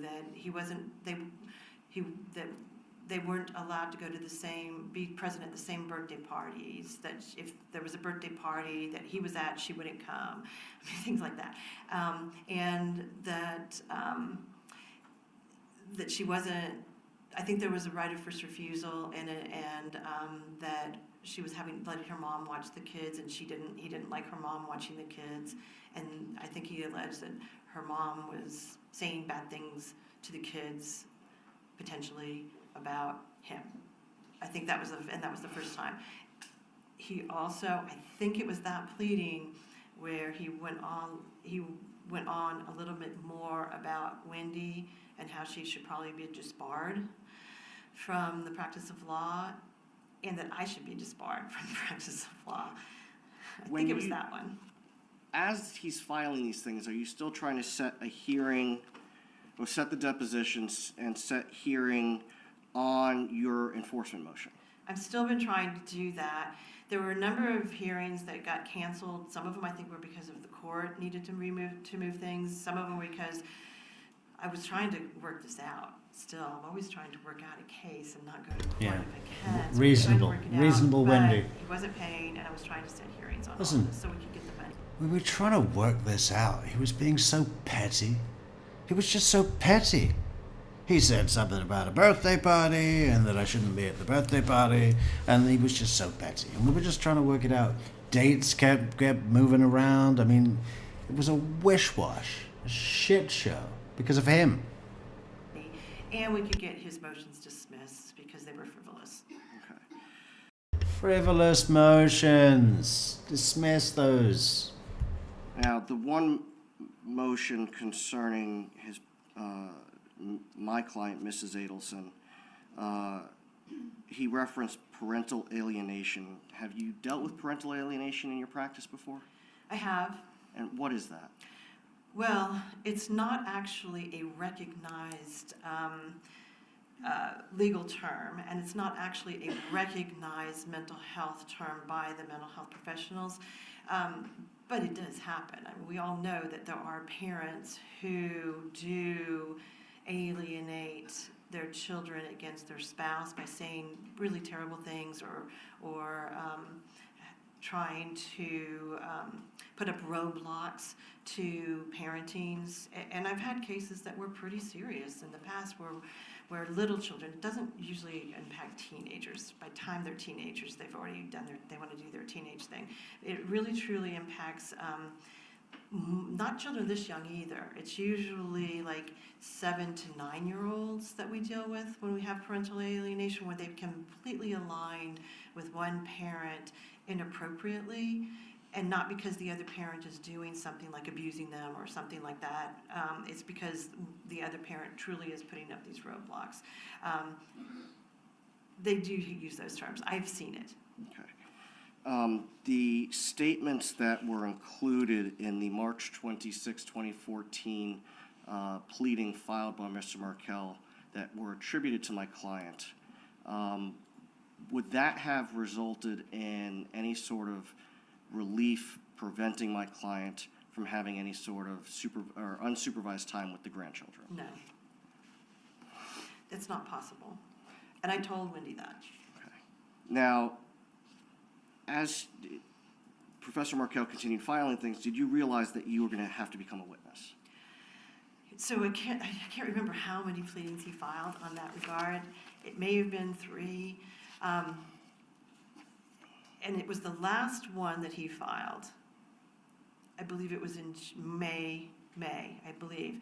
where he said that, where he became very personal to me, which occasionally happens. It doesn't usually happen with professional people, so I was surprised, but he became very personal. He didn't call you a fat slut, did he? What did he call you? Did he say that your hair looks like you're desperate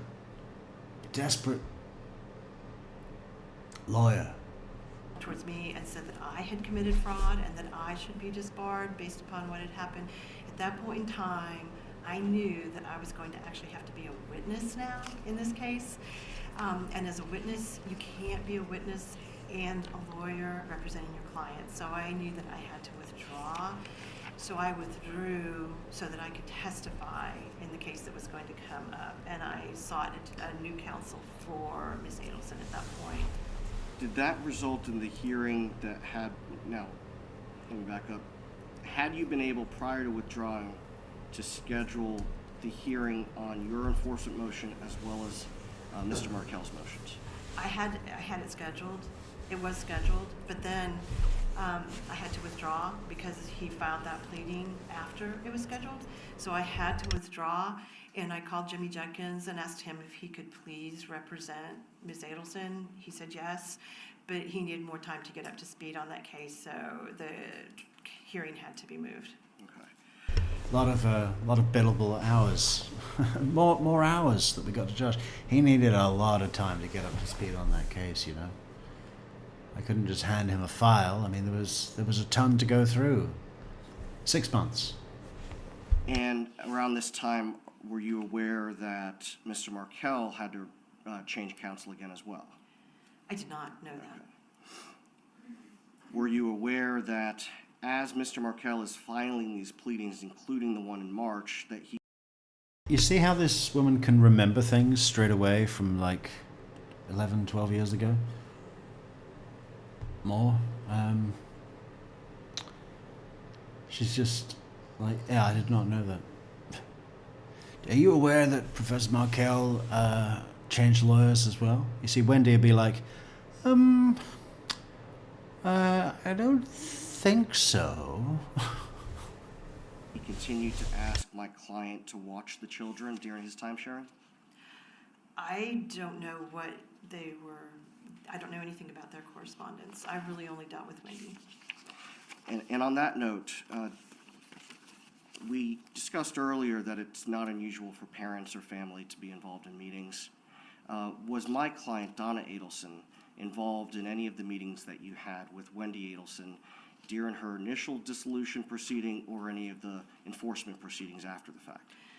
She was not involved in any. I never spoke to her except for the one hearing on relocation that she and her husband came to.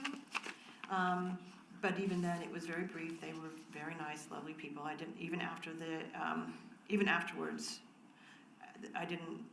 they were fine. I had no issues with them, but I never spoke to them. I never emailed with them. They never came to any meetings. They were not involved with me. And do you have a recollection of whether my client and her husband were in the courtroom for the relocation hearing, or were they out in the hallway? I believe they were in the hallway. I don't believe they came in. Okay, just a moment, Your Honor.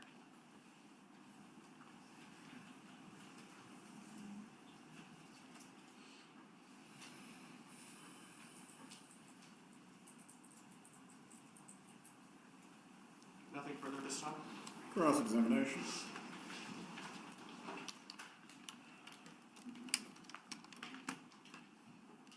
Morning. Good morning. So you said you weren't aware of Donna Adelson's involvement. She was not involved with me. Okay. So no. Did you know that she was drafting Wendy's filings and having Wendi copy and paste them to send to you? She couldn't have drafted any of the filings because I drafted the filings. What she would like to be put in the filings, how about that? I'm not aware of any of that, no. Okay. Do you know that she was drafting things for Wendi to put in her filings in Wendi's voice? Not that I'm aware of. Okay. Did Wendi, though, give you input on things maybe to put in filings or things that she would like said on her behalf? Not a lot. I talked to Wendi on a pretty regular basis when I was filing something on the phone or by email. And she was a very good client, in all honesty, where she listened to me and she basically, we have clients that don't. Now we have clients that give you ChatGPT and want you to do ChatGPT pleadings, so there's that. She wasn't that client. She would say something like, well, and my pleadings were very short. I mean, my pleadings were very, very short. They were to the point and like, no, dismiss this, that's not true. There wasn't a lot more going on in most of them. So you wouldn't have knowledge of Wendi sending pleadings to her mom and saying, let's edit this? No, because I wouldn't have edited it based on that anyway. Okay. I mean, maybe they did, but I didn't do it. All right. And I never heard about it. Okay. So this would have been between Donna and Wendi. If that happened, yeah. You mentioned that, of course, she had a shot with relocation, but given the situation in this case being that the kids were raised in Tallahassee, the parents' jobs with FSU, you were not personally surprised when the relocation was denied. I'm never surprised when a relocation is denied.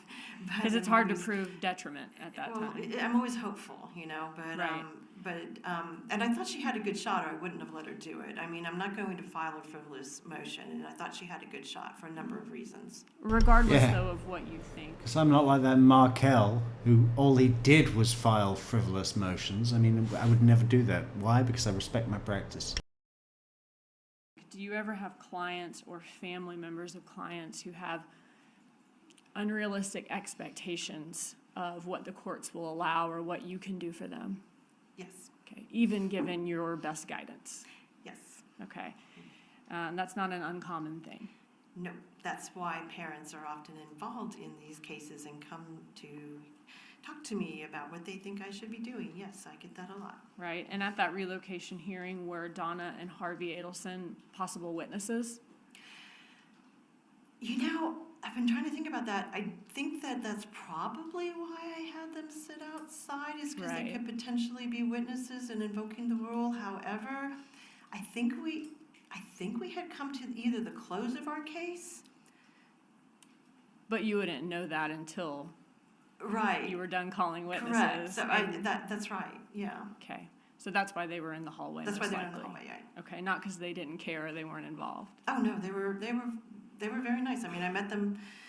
They were there when I got there in the morning. Yeah, they were very nice. I met them when I handed them my bill for $30,000 minimum, which is probably a fraction of what the actual bill was. I don't know how she's come up with that number. They introduced themselves. They were very nice. We did our thing. Came back and told them afterward. Donna Adelson carries that kind of money in her purse. That wouldn't have touched them. They acted, after paying these divorce lawyers, maybe there were other people to be paid, but something tells me this lady took a lot more than $30,000, right? Words. Nobody yelled or screamed or cried or did any carrying on, which sometimes happens. So no, it was all very appropriate. Okay. Do you sometimes have clients or family members of clients who take the news harder than you do when they lose something in court? I don't like to lose either. So there's that. I don't like it. That's why I don't like to go to court if I think I'm going to lose. That's why I want to settle things. But Yeah, reasonable. sometimes they take it really hard, especially family if they're not there. Harvey's looking at that lady thinking, oh man, that's a fucking truckload of pickles that I just blew on this divorce attorney. Why didn't I take the pickles? Always take the pickles, Harvey. You know, it's an investment. One day your face is going to be on every pickled jar in the country. Uncle Harvey's pickles. That's why I don't like to go to court if I think I'm going to lose. That's why I want to settle things. Farmhouse But, pickles. Sometimes they take it really hard, especially family if they're not there. If they do. Okay. And you said Wendi was upset when she was denied the relocation, but she was calm. Oh, let me also ask you this. Wendi Adelson stipulated to the denial of the relocation after you found out behind the scenes from the judge that it was going to be denied. Correct. Okay. And she was upset about it, but calm. Yes. She's not screaming. No. No. Okay. And I have people do that. I mean, I've had to have my own clients taken by the bailiff out. I'm sure you've seen it all. And how did Donna Adelson feel about not winning the relocation? I don't know how she felt. I can only tell you that I came out, I talked to Wendi, and then briefly, as far as I remember, because I mean it was 13 years ago, I think I talked to all of them and kind of told them what All of happened, them? what was going on. And, you know, I didn't agree with the judge, but this is the judge, and I get to make the decisions. And I think that Wendi went and talked to her parents. But What do you think the color scheme is in this woman's bedroom? Shall we see if we can find something that matches?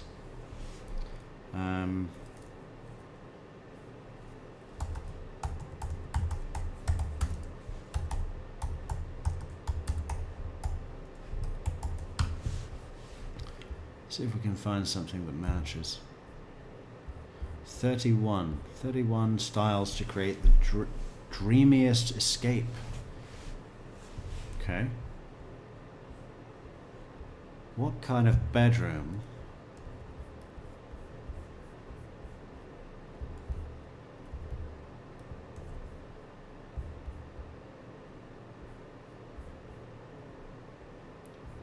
What do we have here?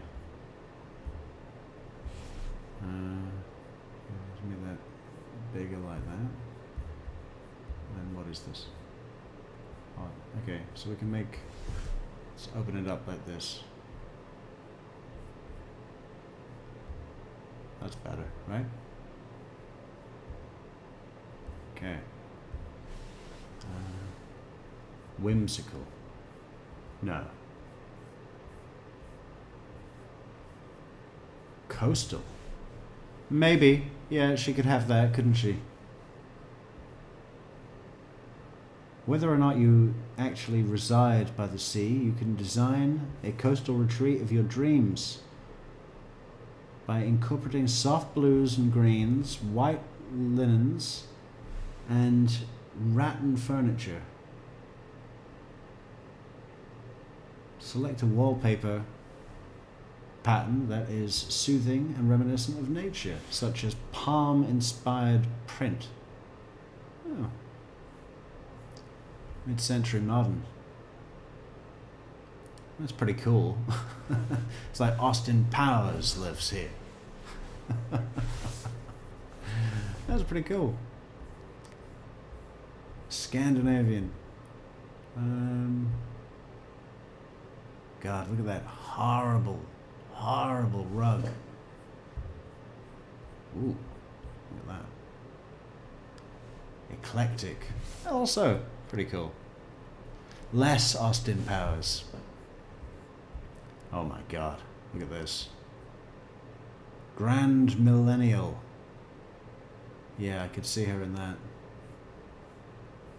Vintage. No. Farmhouse. Yeah, probably, definitely. All those pillows. Industrial. No, she wouldn't be in there. Transitional. No.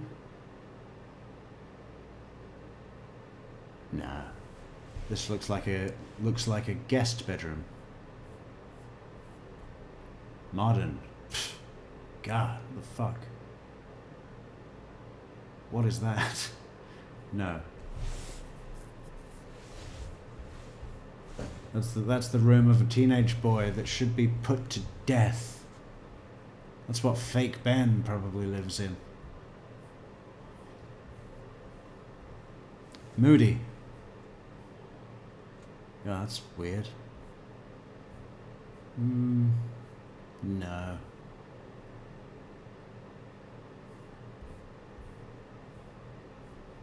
Wow, look at that. Minimalist. With a triptych. Oh. Doesn't look so bad. Glam. Jesus. Horrible. Horrible, horrible. Maximalist. Oh, it's a kid's room. It's got skateboards on the wall. Cottage core. Yeah, that would suit her. It's a little bit too Chicago. Yeah, it's too Chicago. Rustic.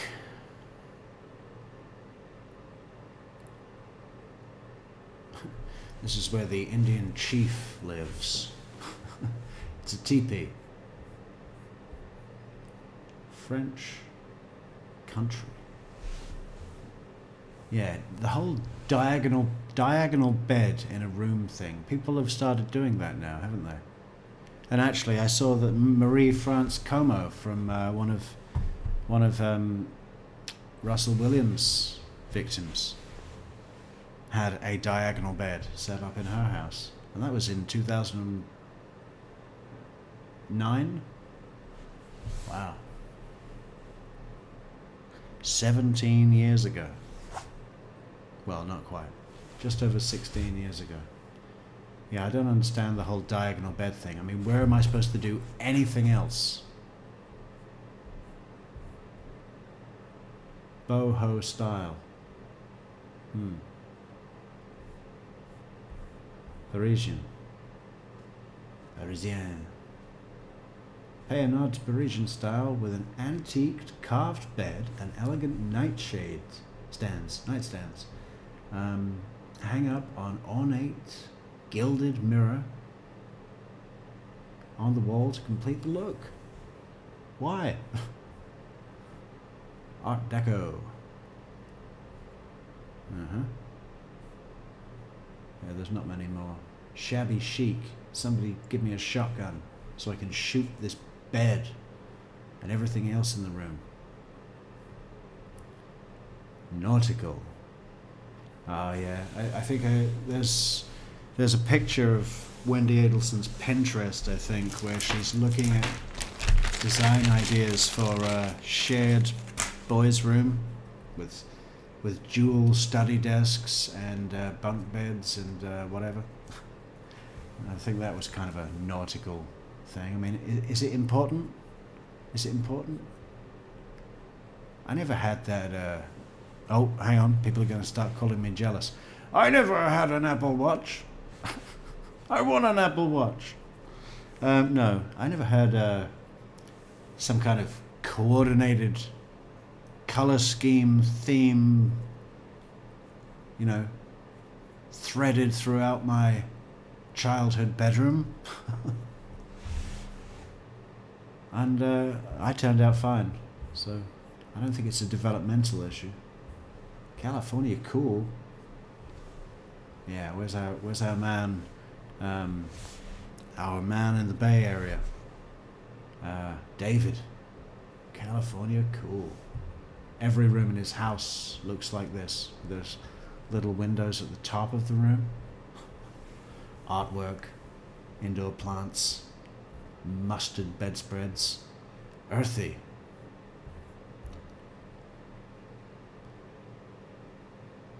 Wow, look, the whole wall is a headboard. What's the point of that? Surely that's going to be more expensive than just having one that covers the bit at the back of the bed. You're going to pay twice the price to get a headboard on the whole wall. For what? You can't even get to it. There's a little cabinet thing there, a nightstand. Japandi. So that's fine. It's fine. If that were my hotel, fine. Fine. See, he's got a headboard that covers the whole wall, but it's also a feature wall, and it's also just bits of wood. The whole thing is probably $25. Retro. Too heavy on the pictures. Traditional. No. No. Contemporary. Wow. A little boring. Can we get something in there that stands out? The whole room just blends into itself. Yeah, that's it. So I think the winner was, I think the very first one, right?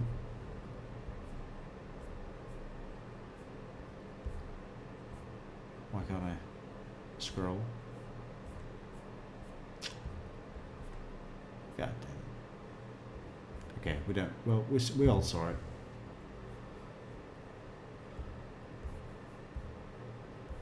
Without me, and then came back and said, okay, we're good. We can go into court and we can stipulate. Okay. Which is what I had suggested. So if there are emails of Donna Adelson being upset about and very disappointed and about it being denied or unhappy with your representation for some reason, that's not something she's telling you to your face. Yeah, since the day of Dan's murder, what pecuniary, what does that mean? I've never heard that word before. Losses has Harvey wasted in all of this murder. Oh. Probably in excess of $10 million. You know, I think Charlie's defense, all in all, was, my guess is, call it $5 million to be round about it.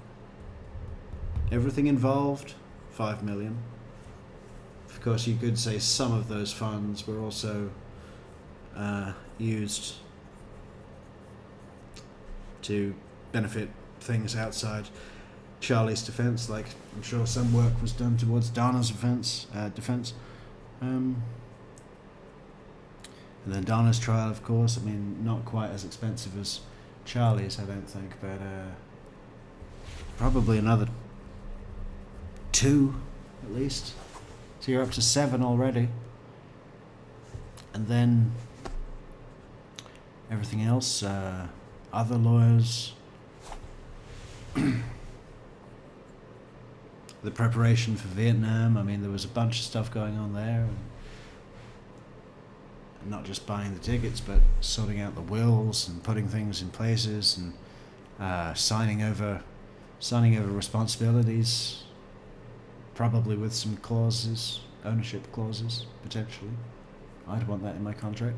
Yeah, at the bottom it says, if you go to jail forever, I keep the property. You know? So you count those things in, it could be double that, it could be 20 million. We don't know. I'd say 10 million would be a good kind of rough place to stab a stake in the ground. No. Okay. You talked about Dan Markell not paying what he was supposed to pay according to the settlement agreement. In Dan Markell's court filings, did he give, and I know you don't agree with those reasons, but did he give his reasons for not paying? He gave his reasons. Okay. And that included the fact of that he was accusing Wendi of noncompliance. That's true. Okay. Eventually, did you seek to have Dan Markell held in contempt of court? I did. It was part of my motion was to have him held in contempt of court and enforce it. That's not the kind of contempt where I can throw him in jail. Yeah, what does that mean, contempt of court? Can you explain that? So in a child support hearing or an alimony support hearing, if someone doesn't pay their child support or their alimony, we can have someone held in contempt of court and put in jail if we can prove they had the ability to pay, but they're just not paying, and then the court can put them in jail until they pay the amount they're supposed to pay, okay, because they have it. If it's a property issue, we can't really have them held in contempt of court because it's a property issue, and that was part of why Dan's pleadings didn't make a lot of sense, because he was mixing up property and child issues, and you can't do that. It's strictly property or it's kid issues. In a property issue, it would be a multi-step thing to have him held in contempt of court. He would basically, the judge would have to find that he he was not paying, he's willfully not paying, Nick, and then. could I ask you a different question? Okay, I'm sorry. but even in a property situation, the court could put him in jail ultimately, but it would be multiple steps I would have to go through. It wouldn't be just one step, and it would be difficult. I wonder if when this woman watched this back, she felt a little, knife going into her heart when she had to listen to herself say things like, I think the judge could have relatively done it. Oh man, because that's the sort of thing people do without knowing, isn't it? They just go, I think maybe the judge was a good. Oh, if I heard myself doing something like that. This is why I never listen to my own show. I know I would hate it. I put thumbs down. But if you like it, put thumbs up, support the channel, buymeacoffee.com/True Crime Metrix and PayPal. What ultimately is the consequence of that is my question.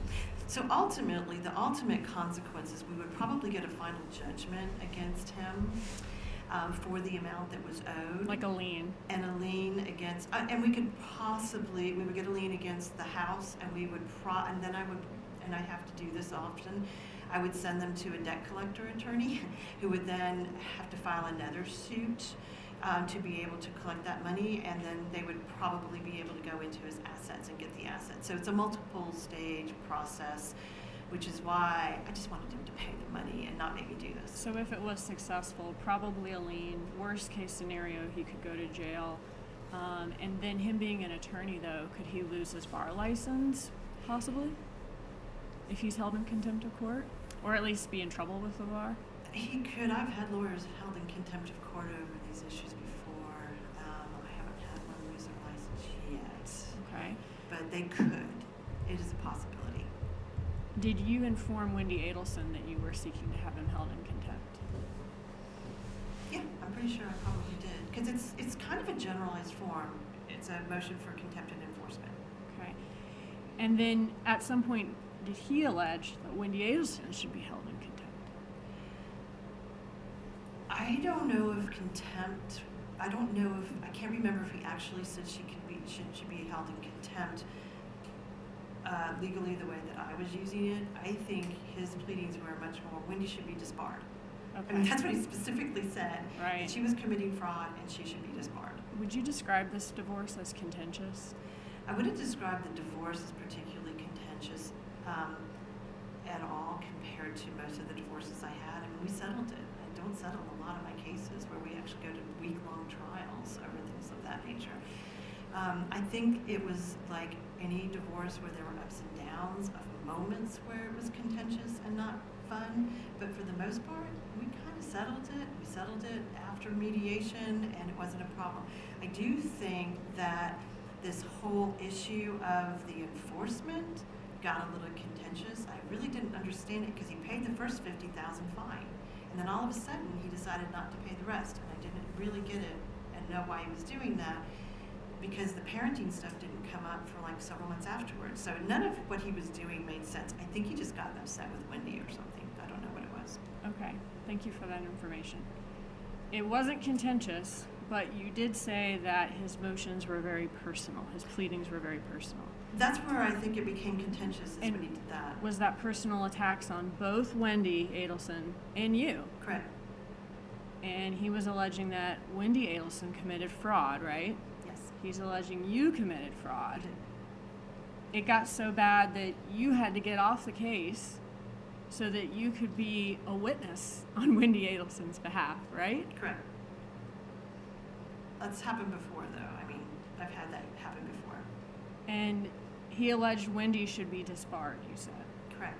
And he's having issues with Wendy's mom, Donna Adelson, even being able to watch the kids, is what you said in one pleading. One of the pleadings said something about the right of first refusal that he had, and she shouldn't be allowed to have the kids unsupervised, I think, during right of first refusal, because she was saying things about him to the kids, he thought. And did the litigation between Dan Markell and Wendi Adelson continue even after you got off the case? Once I got off the case, it was the end of June, and I think that he was gone So you were supposed to be a witness on Wendi Adelson's behalf, right? Correct. Were you ever able to have that hearing? No, Why not? because I got a call from Jimmy Jenkins when I was in Tampa at something that he was dead. It was pretty shocking. Does that happen very often in your divorces? Yeah, it was totally shocking. I was absolutely shocked. I just got a phone call. Did you feel that? Did you feel that? You know what it felt like to me? Like that she was knowing that she was going to have to say something that was acted and nervous about whether it looked right. I got a call that he was dead. Yeah. No, it was pretty shocking. Maybe. Let's have a look again. Be a witness on Wendi Adelson's behalf, right? Wendi Adelson continued even after you got off the case. Once I got off the case, it was the end of June, and I think that he was gone within a few weeks after that. So you were supposed to be a witness on Wendi Adelson's behalf, right? Correct. Were you ever able to have that hearing? No, Why not? because I got a call from Jimmy Jenkins when I was in Tampa at something that he was dead. It was pretty shocking. And something that he was dead. See, there's another, and it could be that it was just this kind of shocking thing.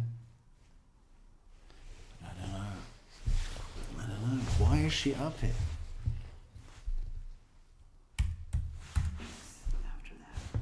So you were Case, it was the end of June. End of June. That he was gone within a few weeks after Yeah, he that. was gone. So you were supposed to be a witness on Wendi Adelson's behalf, right? Correct. Were you ever able to have that hearing? No, Why not? No.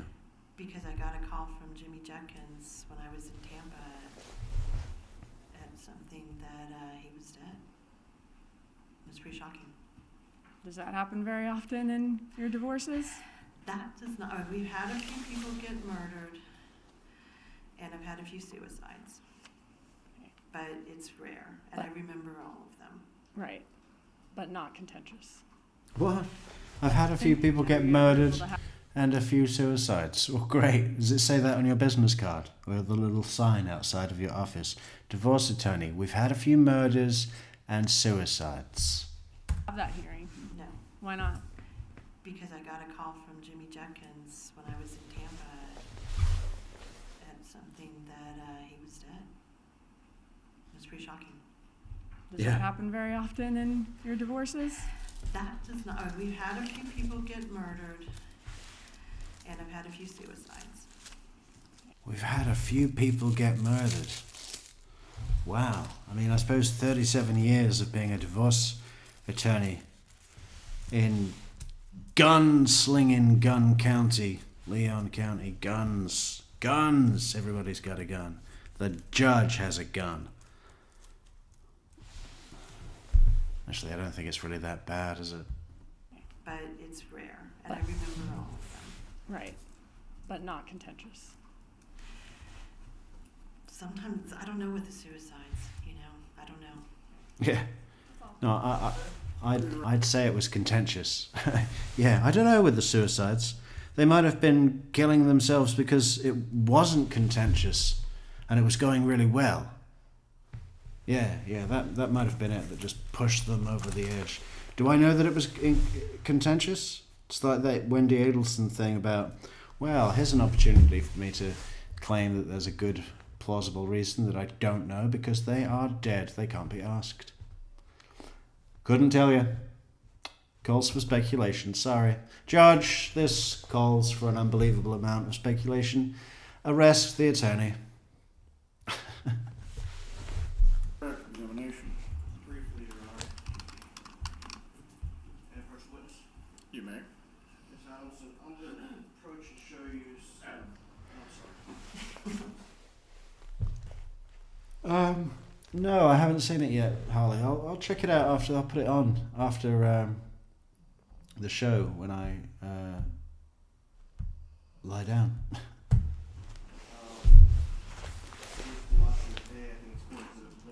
Page 441 of the demonstrative,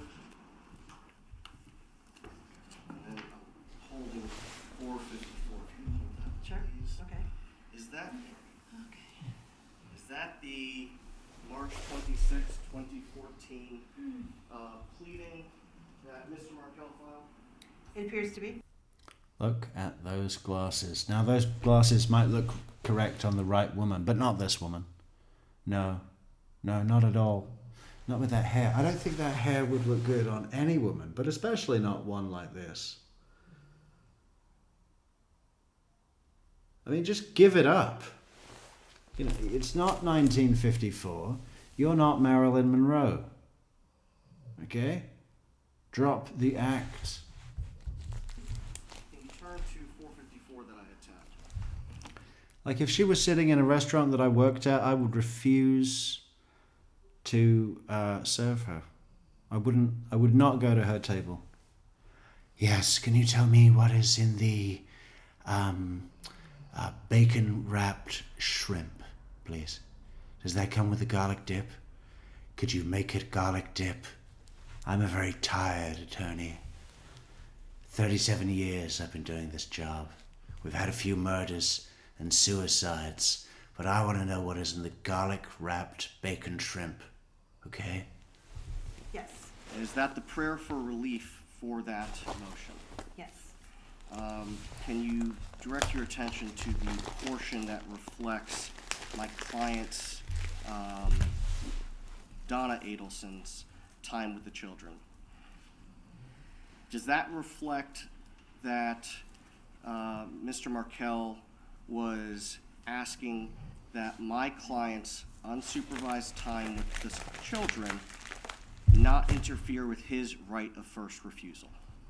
I think you're talking about paragraph 6, where it says, enjoin the former wife from allowing the maternal grandmother to have unsupervised time with the children consistent with the right of first refusal. That was that right of first refusal. Yes. And to impose appropriate limitations to safeguard the children from being subjected to disparaging comments about their father.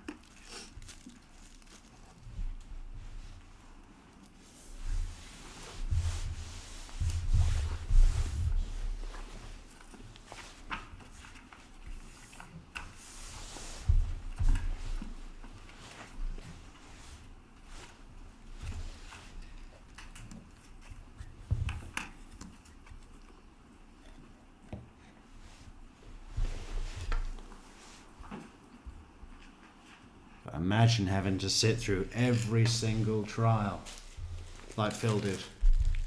Even the really boring bits.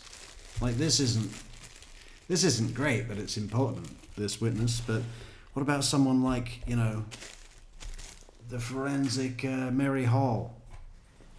Mary Hall's up here going, yes, and we looked at the credit card receipts, and we found one from April 27th, 2013 for $14.31. Okay, great. Even Sergeant Corbett, as great as he is, he's got so much information that he has to be on the stand for a minimum of 3 days. You know, basically saying the same thing. It's not a big argumentative witness, is it, at all? Ms. Adamson, you testified that the divorce was not contentious, but some of his pleadings post-divorce were contentious. I think that's accurate. Okay. And that his pleadings were personal. He essentially he attacked both Wendi Adelson and yourself. Correct. Okay. Is that what caused you to withdraw?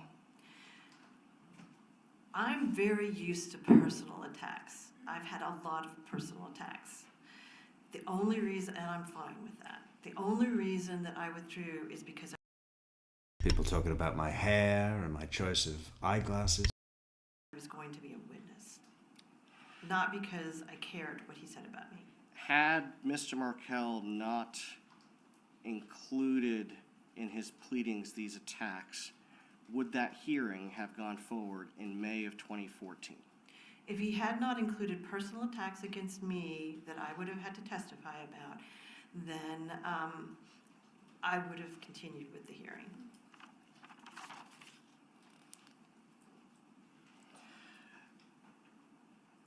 Now, I want to go back to relocation. After the relocation hearing, my client, Donna Adelson, appeared to accept the court's ruling.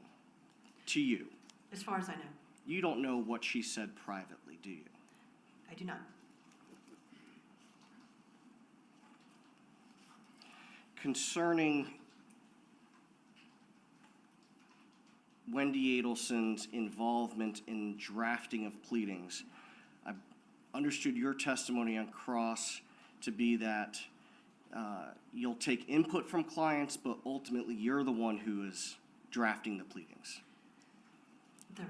I take responsibility for my pleadings, and I've never filed a pleading based upon what a client told me I have to do. I will take input because I don't know all the facts. Sometimes I need more facts from them so that I can do it, but I'm ultimately responsible. My name's on those pleadings. And so you're not going to cut and paste from what a client sends you.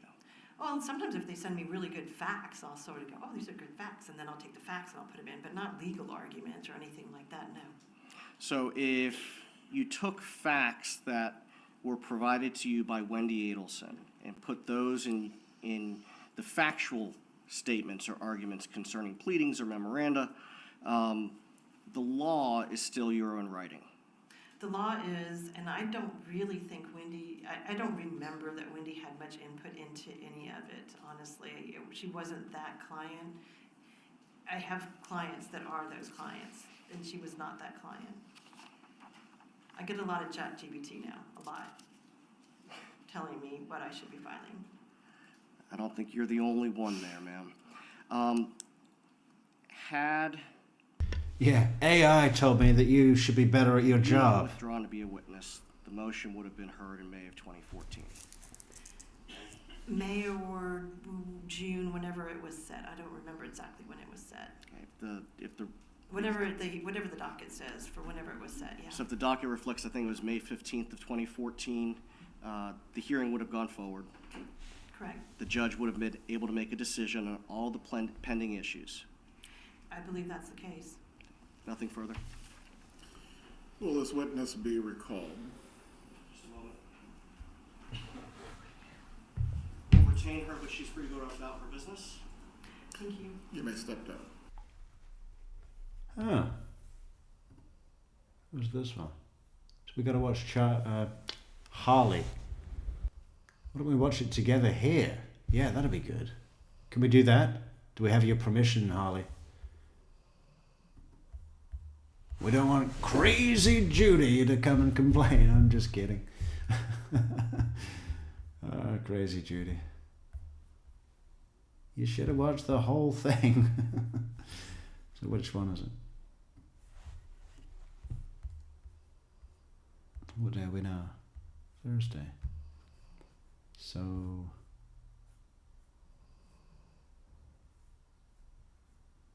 3 days ago. This one. Oh, here he is. Harvey Adelson's past.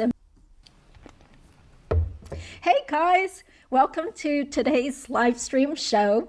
Our special guests are Harley, who is a frequent commentator. Hey Harley, and hey. hi Patty. Hey. Patty is a former, well, I guess, isn't it kind of weird that people know you as Harvey Adelson's past employee? How do you feel about that?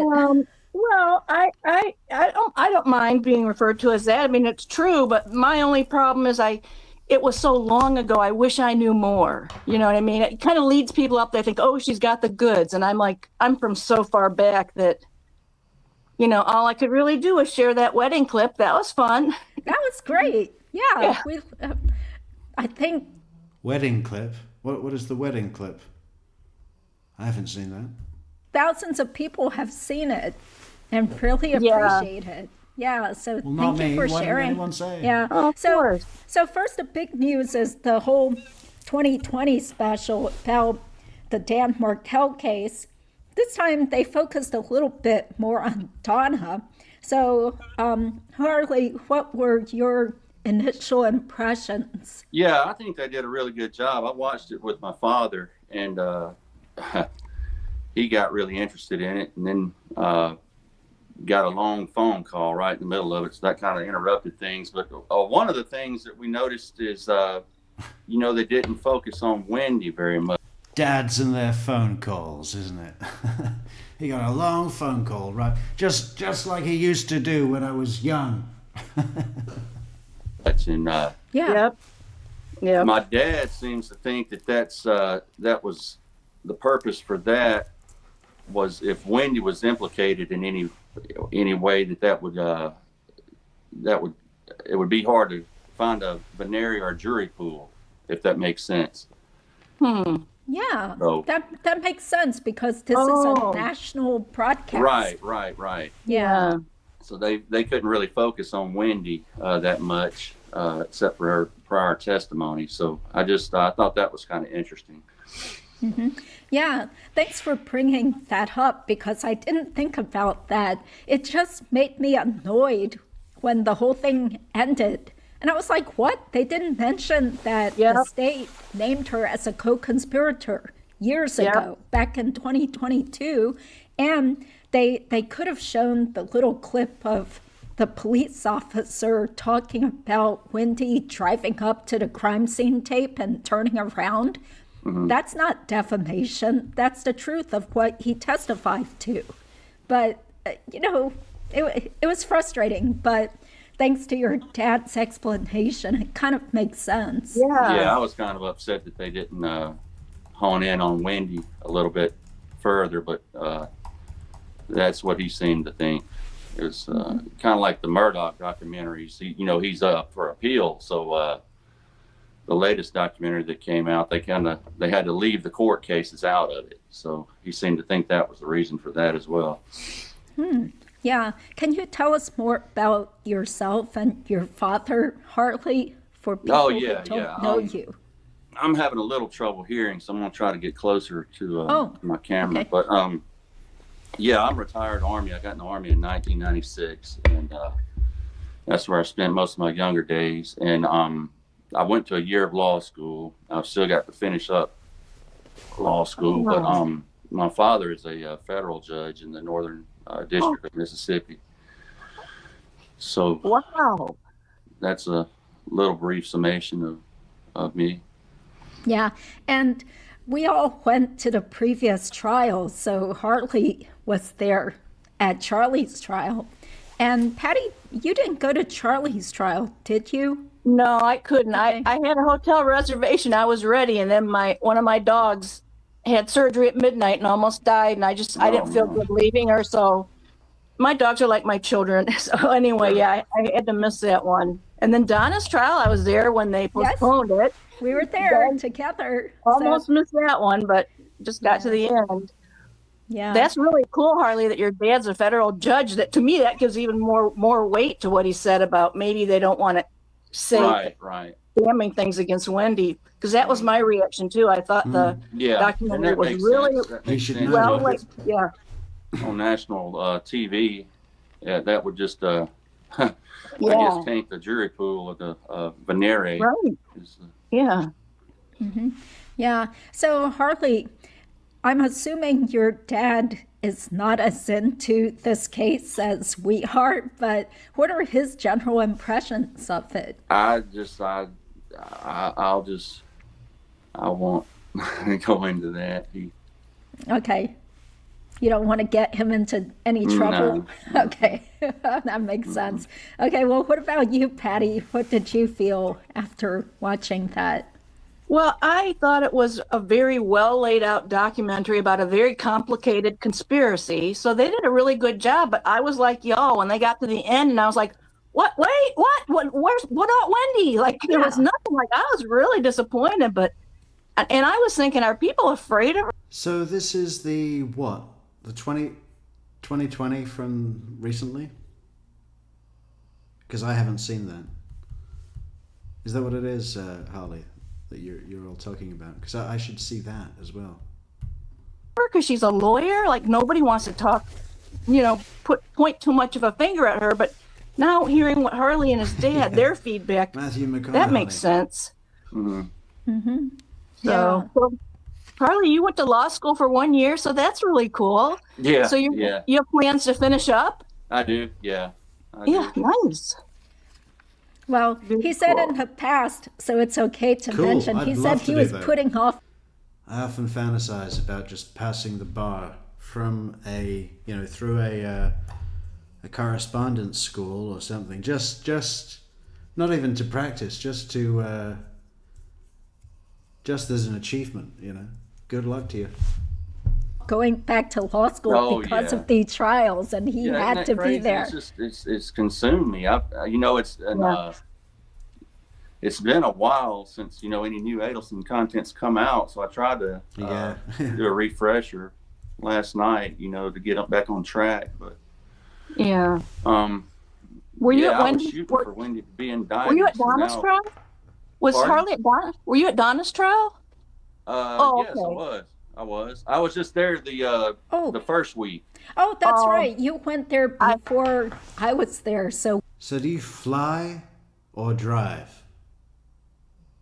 Because it's not that far. Surely you drive, right? You got to drive, Harley. I know you're an airman, but is it really necessary to go to the airport from Mississippi to Tallahassee? No, come on. You drive, right? We didn't meet again. We were ships. Yeah, I was there just the last week. So I had planned to come back. Well, I got to Florida, and midway through the trial, my mother had a stroke, so I went back home and took care of her. And honestly, that's what I've been doing since the trial. It's shifted our family dynamics up a lot, having to take care of her. Right. Yeah.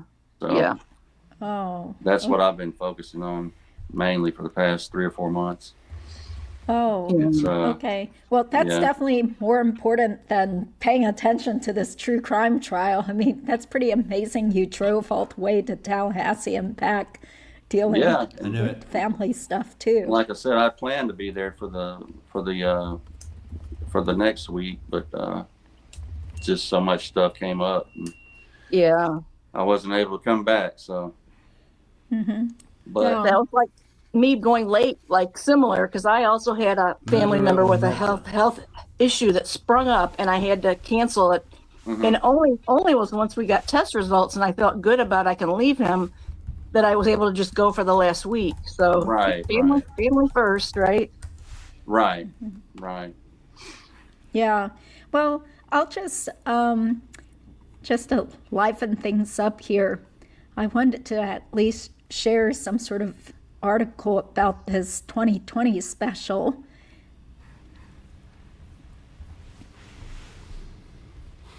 Yeah, so this is nothing new, really. That's how I felt about the whole special. And where do you watch that, Harley? Is it on YouTube? Because I think these are all... You got to go to the network? What does that mean? You have to be a citizen. Probably. If anyone's got a link to the 2020 special, it was like, send it to truecrimemetrics@gmail.com. And this is all stuff that us close case watchers have already totally known about for years. Nothing real special, but there were a few new things that they showed us, such as new photographs that we had never seen before. I thought that kind of spiced things up to get some new footage and all that. For example, they had a couple of nice pictures of Katie back when she was like young and pretty and, dating Charlie probably around that time. So one of them looked like she was like bent over a feeding chair with her daughter. And then they also had some new video footage of Katie just walking in a parking lot. So that looked new to me too. Did you guys see that? Yeah, I saw that, and that also let me know that they were surveilling her for a. Yeah. That's kind of spooky, but I guess that's what they had to do. Yeah. So who knows? Maybe they're still doing surveillance on Wendi. That's possible. I hope so. Yeah. Yeah. What have you gotten yourself into, Judy? Next Tuesday is. Yeah. So you guys, this is crazy, but I'm down 10.5 pounds. I You feel look great. Thank you. Yeah, Thank you you. look So really good. yeah, I got that bikini already. I tried it on again today. And Is YouTube know, going to allow that though? I don't know. yes. Yeah, they have plenty of videos where people are like doing fitness videos. Or, there's like this nutritionist personal trainer whose channel I've been following a lot. Her name is Madeleine Raskin from Canada. And she's always wearing something that looks like an athletic bra top and some. Not the one TCM. Not the one what? Not the one what? Tight leggings. And, Yeah. Oh, it's you on know, YouTube. I mean, that's. Okay. So, we'll put 2020. Damn, Markel.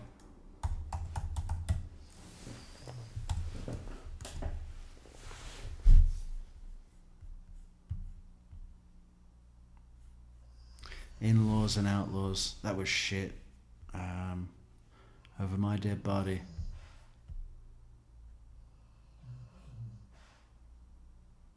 The matriarch mastermind murder trial. Is that what it is? First divorced, then dead.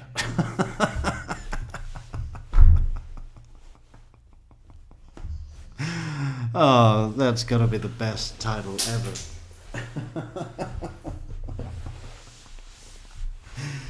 Oh, 2020. First divorced, then dead. Preview. The case of murdered Florida law professor.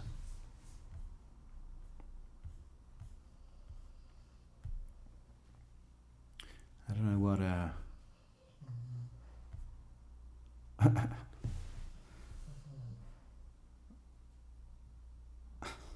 oh, we gotta look at this. What is this? Who's made this? True Crime Stories Network. This looks funny. Inside Donna Adelson's prison life at 75. Actually worse than the death penalty. Maybe we should check that out. Then I gotta go. Uh-oh.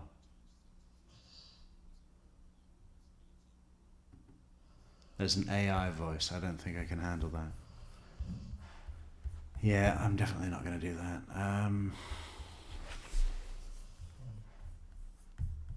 As long as the certain parts are covered, I'm sure it's okay. I guess. I think I'm YouTube. gonna let that live.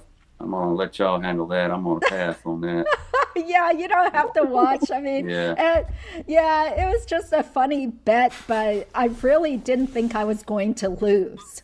I surely thought Wendi was Sure, going yeah. to get arrested before Thanksgiving. That's what Right, Dave right. Ehrenberg kept saying. Right. Yeah, it's a mystery to me. You're right, Judy. You just had the time. It's all about something that we can't see, right? It's about this Wendy's arrest. They haven't removed her status as a conspirator. So it's on the table, right? If it wasn't on the table, what would be the point? Just to fuck with her? Just to keep her on the table? What would be the point in removing it, her status? You're going to come out publicly and say, we've decided that she is no longer considered a person of interest. I mean, I'm sure I've heard people do that before, right? This person is no longer considered a person of interest. They've been cleared. But maybe some other people just stay on it forever. Or stay with that status forever. What else? Yeah, so what does it hinge on? It hinges on something that we cannot see, that we don't know. What if they've paid a judge or they've photographed a judge sucking off a choir boy, and now they're holding the photo and saying, "You want this released to the media? You want to lose your job and your position? Block the arrest. Block the arrest, or we're going live with this thing. We're going to go wide open." Yeah. So if that were the case, I mean, imagine if it's an old judge and Kappelman and Campbell, they're thinking, well, you know, he might die, or he might re-offend. He's a chronic pedophile child molester. Every time he goes to church, he assaults a child. So it's only a matter of time before he gets caught somewhere else. And then, after the block is removed, we'll be able to arrest Wendi and the boys. I just hope the boys don't get arrested until after they're 18, so that we can make sure they are tried as adults and face the full weight of justice. That's not the right word, is it? What is it? Face the full force of justice. That's the right word. Weight. We're going to make justice sit on the boys. Timing off. We all were expecting it a little sooner, and it's coming, but unfortunately, you missed your deadline. She missed the Well, deadline. still, what, 2 days, I guess? No, it's already past December 31st. Oh, that so was the the deadline. bet was Okay. if Wendi didn't get arrested by Yeah, that's why we call it the end of year deadline. It ends on December 31st. It's the same every year.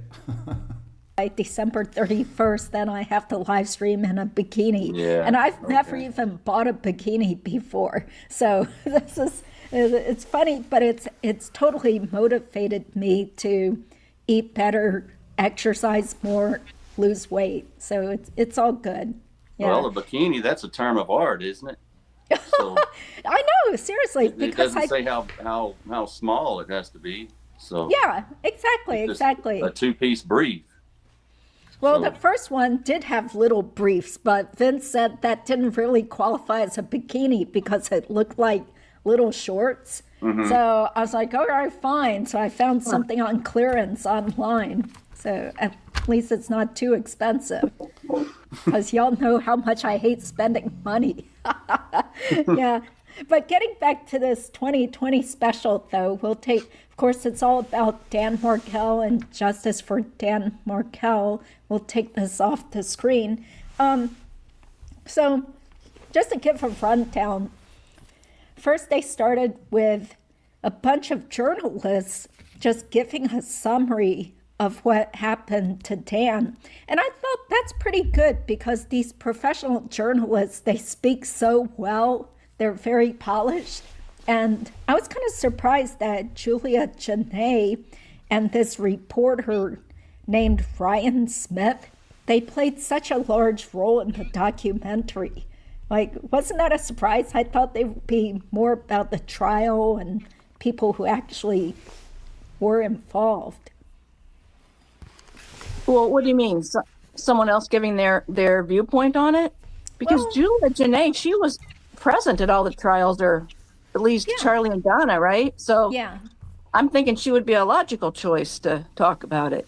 Yeah, that's true. But they were mostly giving background facts as opposed to their own personal opinions. But I guess that's a good way to tell the story because you want someone who speaks well and is a professional broadcaster. That's why everybody should hire True Crime Metrix for the next 2020 narrator position. We can make it happen.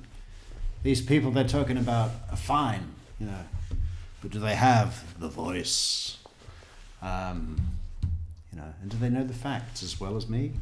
I seriously doubt it. We looked at that article from People magazine, where clearly the what do you call it? The editor, the chief editor at People, has said, okay, we've heard through AI that there's a trending case in Tallahassee, something about a grandmother and a Jew getting a divorce or something. Just go and find out what it is. Come back and hit me with an article, because this is going up. You want to keep your job? Write about the Adelsons or the Adelkells. You want to keep your job? Give me a story about the Adelkells. Today. And someone has rushed off, some 20-year-old journalist, quote unquote journalist, has rushed off to the internet, not watched any of my shows, clearly, and come back and written a story about what she thinks the Markel case is. But she was wrong. We don't know that it was a woman, but let's face it, it was. It definitely was. No, it could have been a man. Could have been a man. Men, it would have even been worse. Probably would have included a monster truck rally with a flaming ring of fire that a giant pickup truck with huge Bigfoot wheels leaps through. Sounds kind of good. Why doesn't that happen anywhere in my life? Not like me croaking along. Oh no, I was just gonna say, why on earth did they have Tim Jansen and not you? Oh yeah, because know I the can't case. talk. I can't talk. Hey, didn't you say on Leslie B's live stream recently that you already got interviewed for the documentary? No. Me Oh, or Harley? No. You, Patty. Oh, I Yeah, thought no. that's what you said. No, Okay. I was contacted again, and then they told me, I think that's when they told me the interview would be up in New York. And then that was the last I heard, so I don't know what happened. Yeah. Well, when's my interview in New York, and who with? Who with? What network am I seeing today? Yeah, I want to be on that one with Nancy Grace, so I can see if her face is real. Yeah, because I haven't heard a peep from that person either, but I already signed the waiver. Okay, it's already 9:20. I need to go, but we will be back later today in just a few hours with more stuff. Or should I just spend the day not doing a stream and working on that video? We'll see. We'll try and do both. But I also have to take this dog out like 50 times a day. And she still complains. Isn't it? Isn't it? Yeah. She doesn't like this pet food. We have to get the expensive pet food. The one that says gourmet. Isn't it? But that's fine. So we'll see you later. Have a great Thursday. Yeah, Thursday. And we'll see you later. Thanks for coming. Thanks for supporting. Thanks for chatting. Thanks for super chatting. Thanks for coffees. And thanks for moderating. Adios.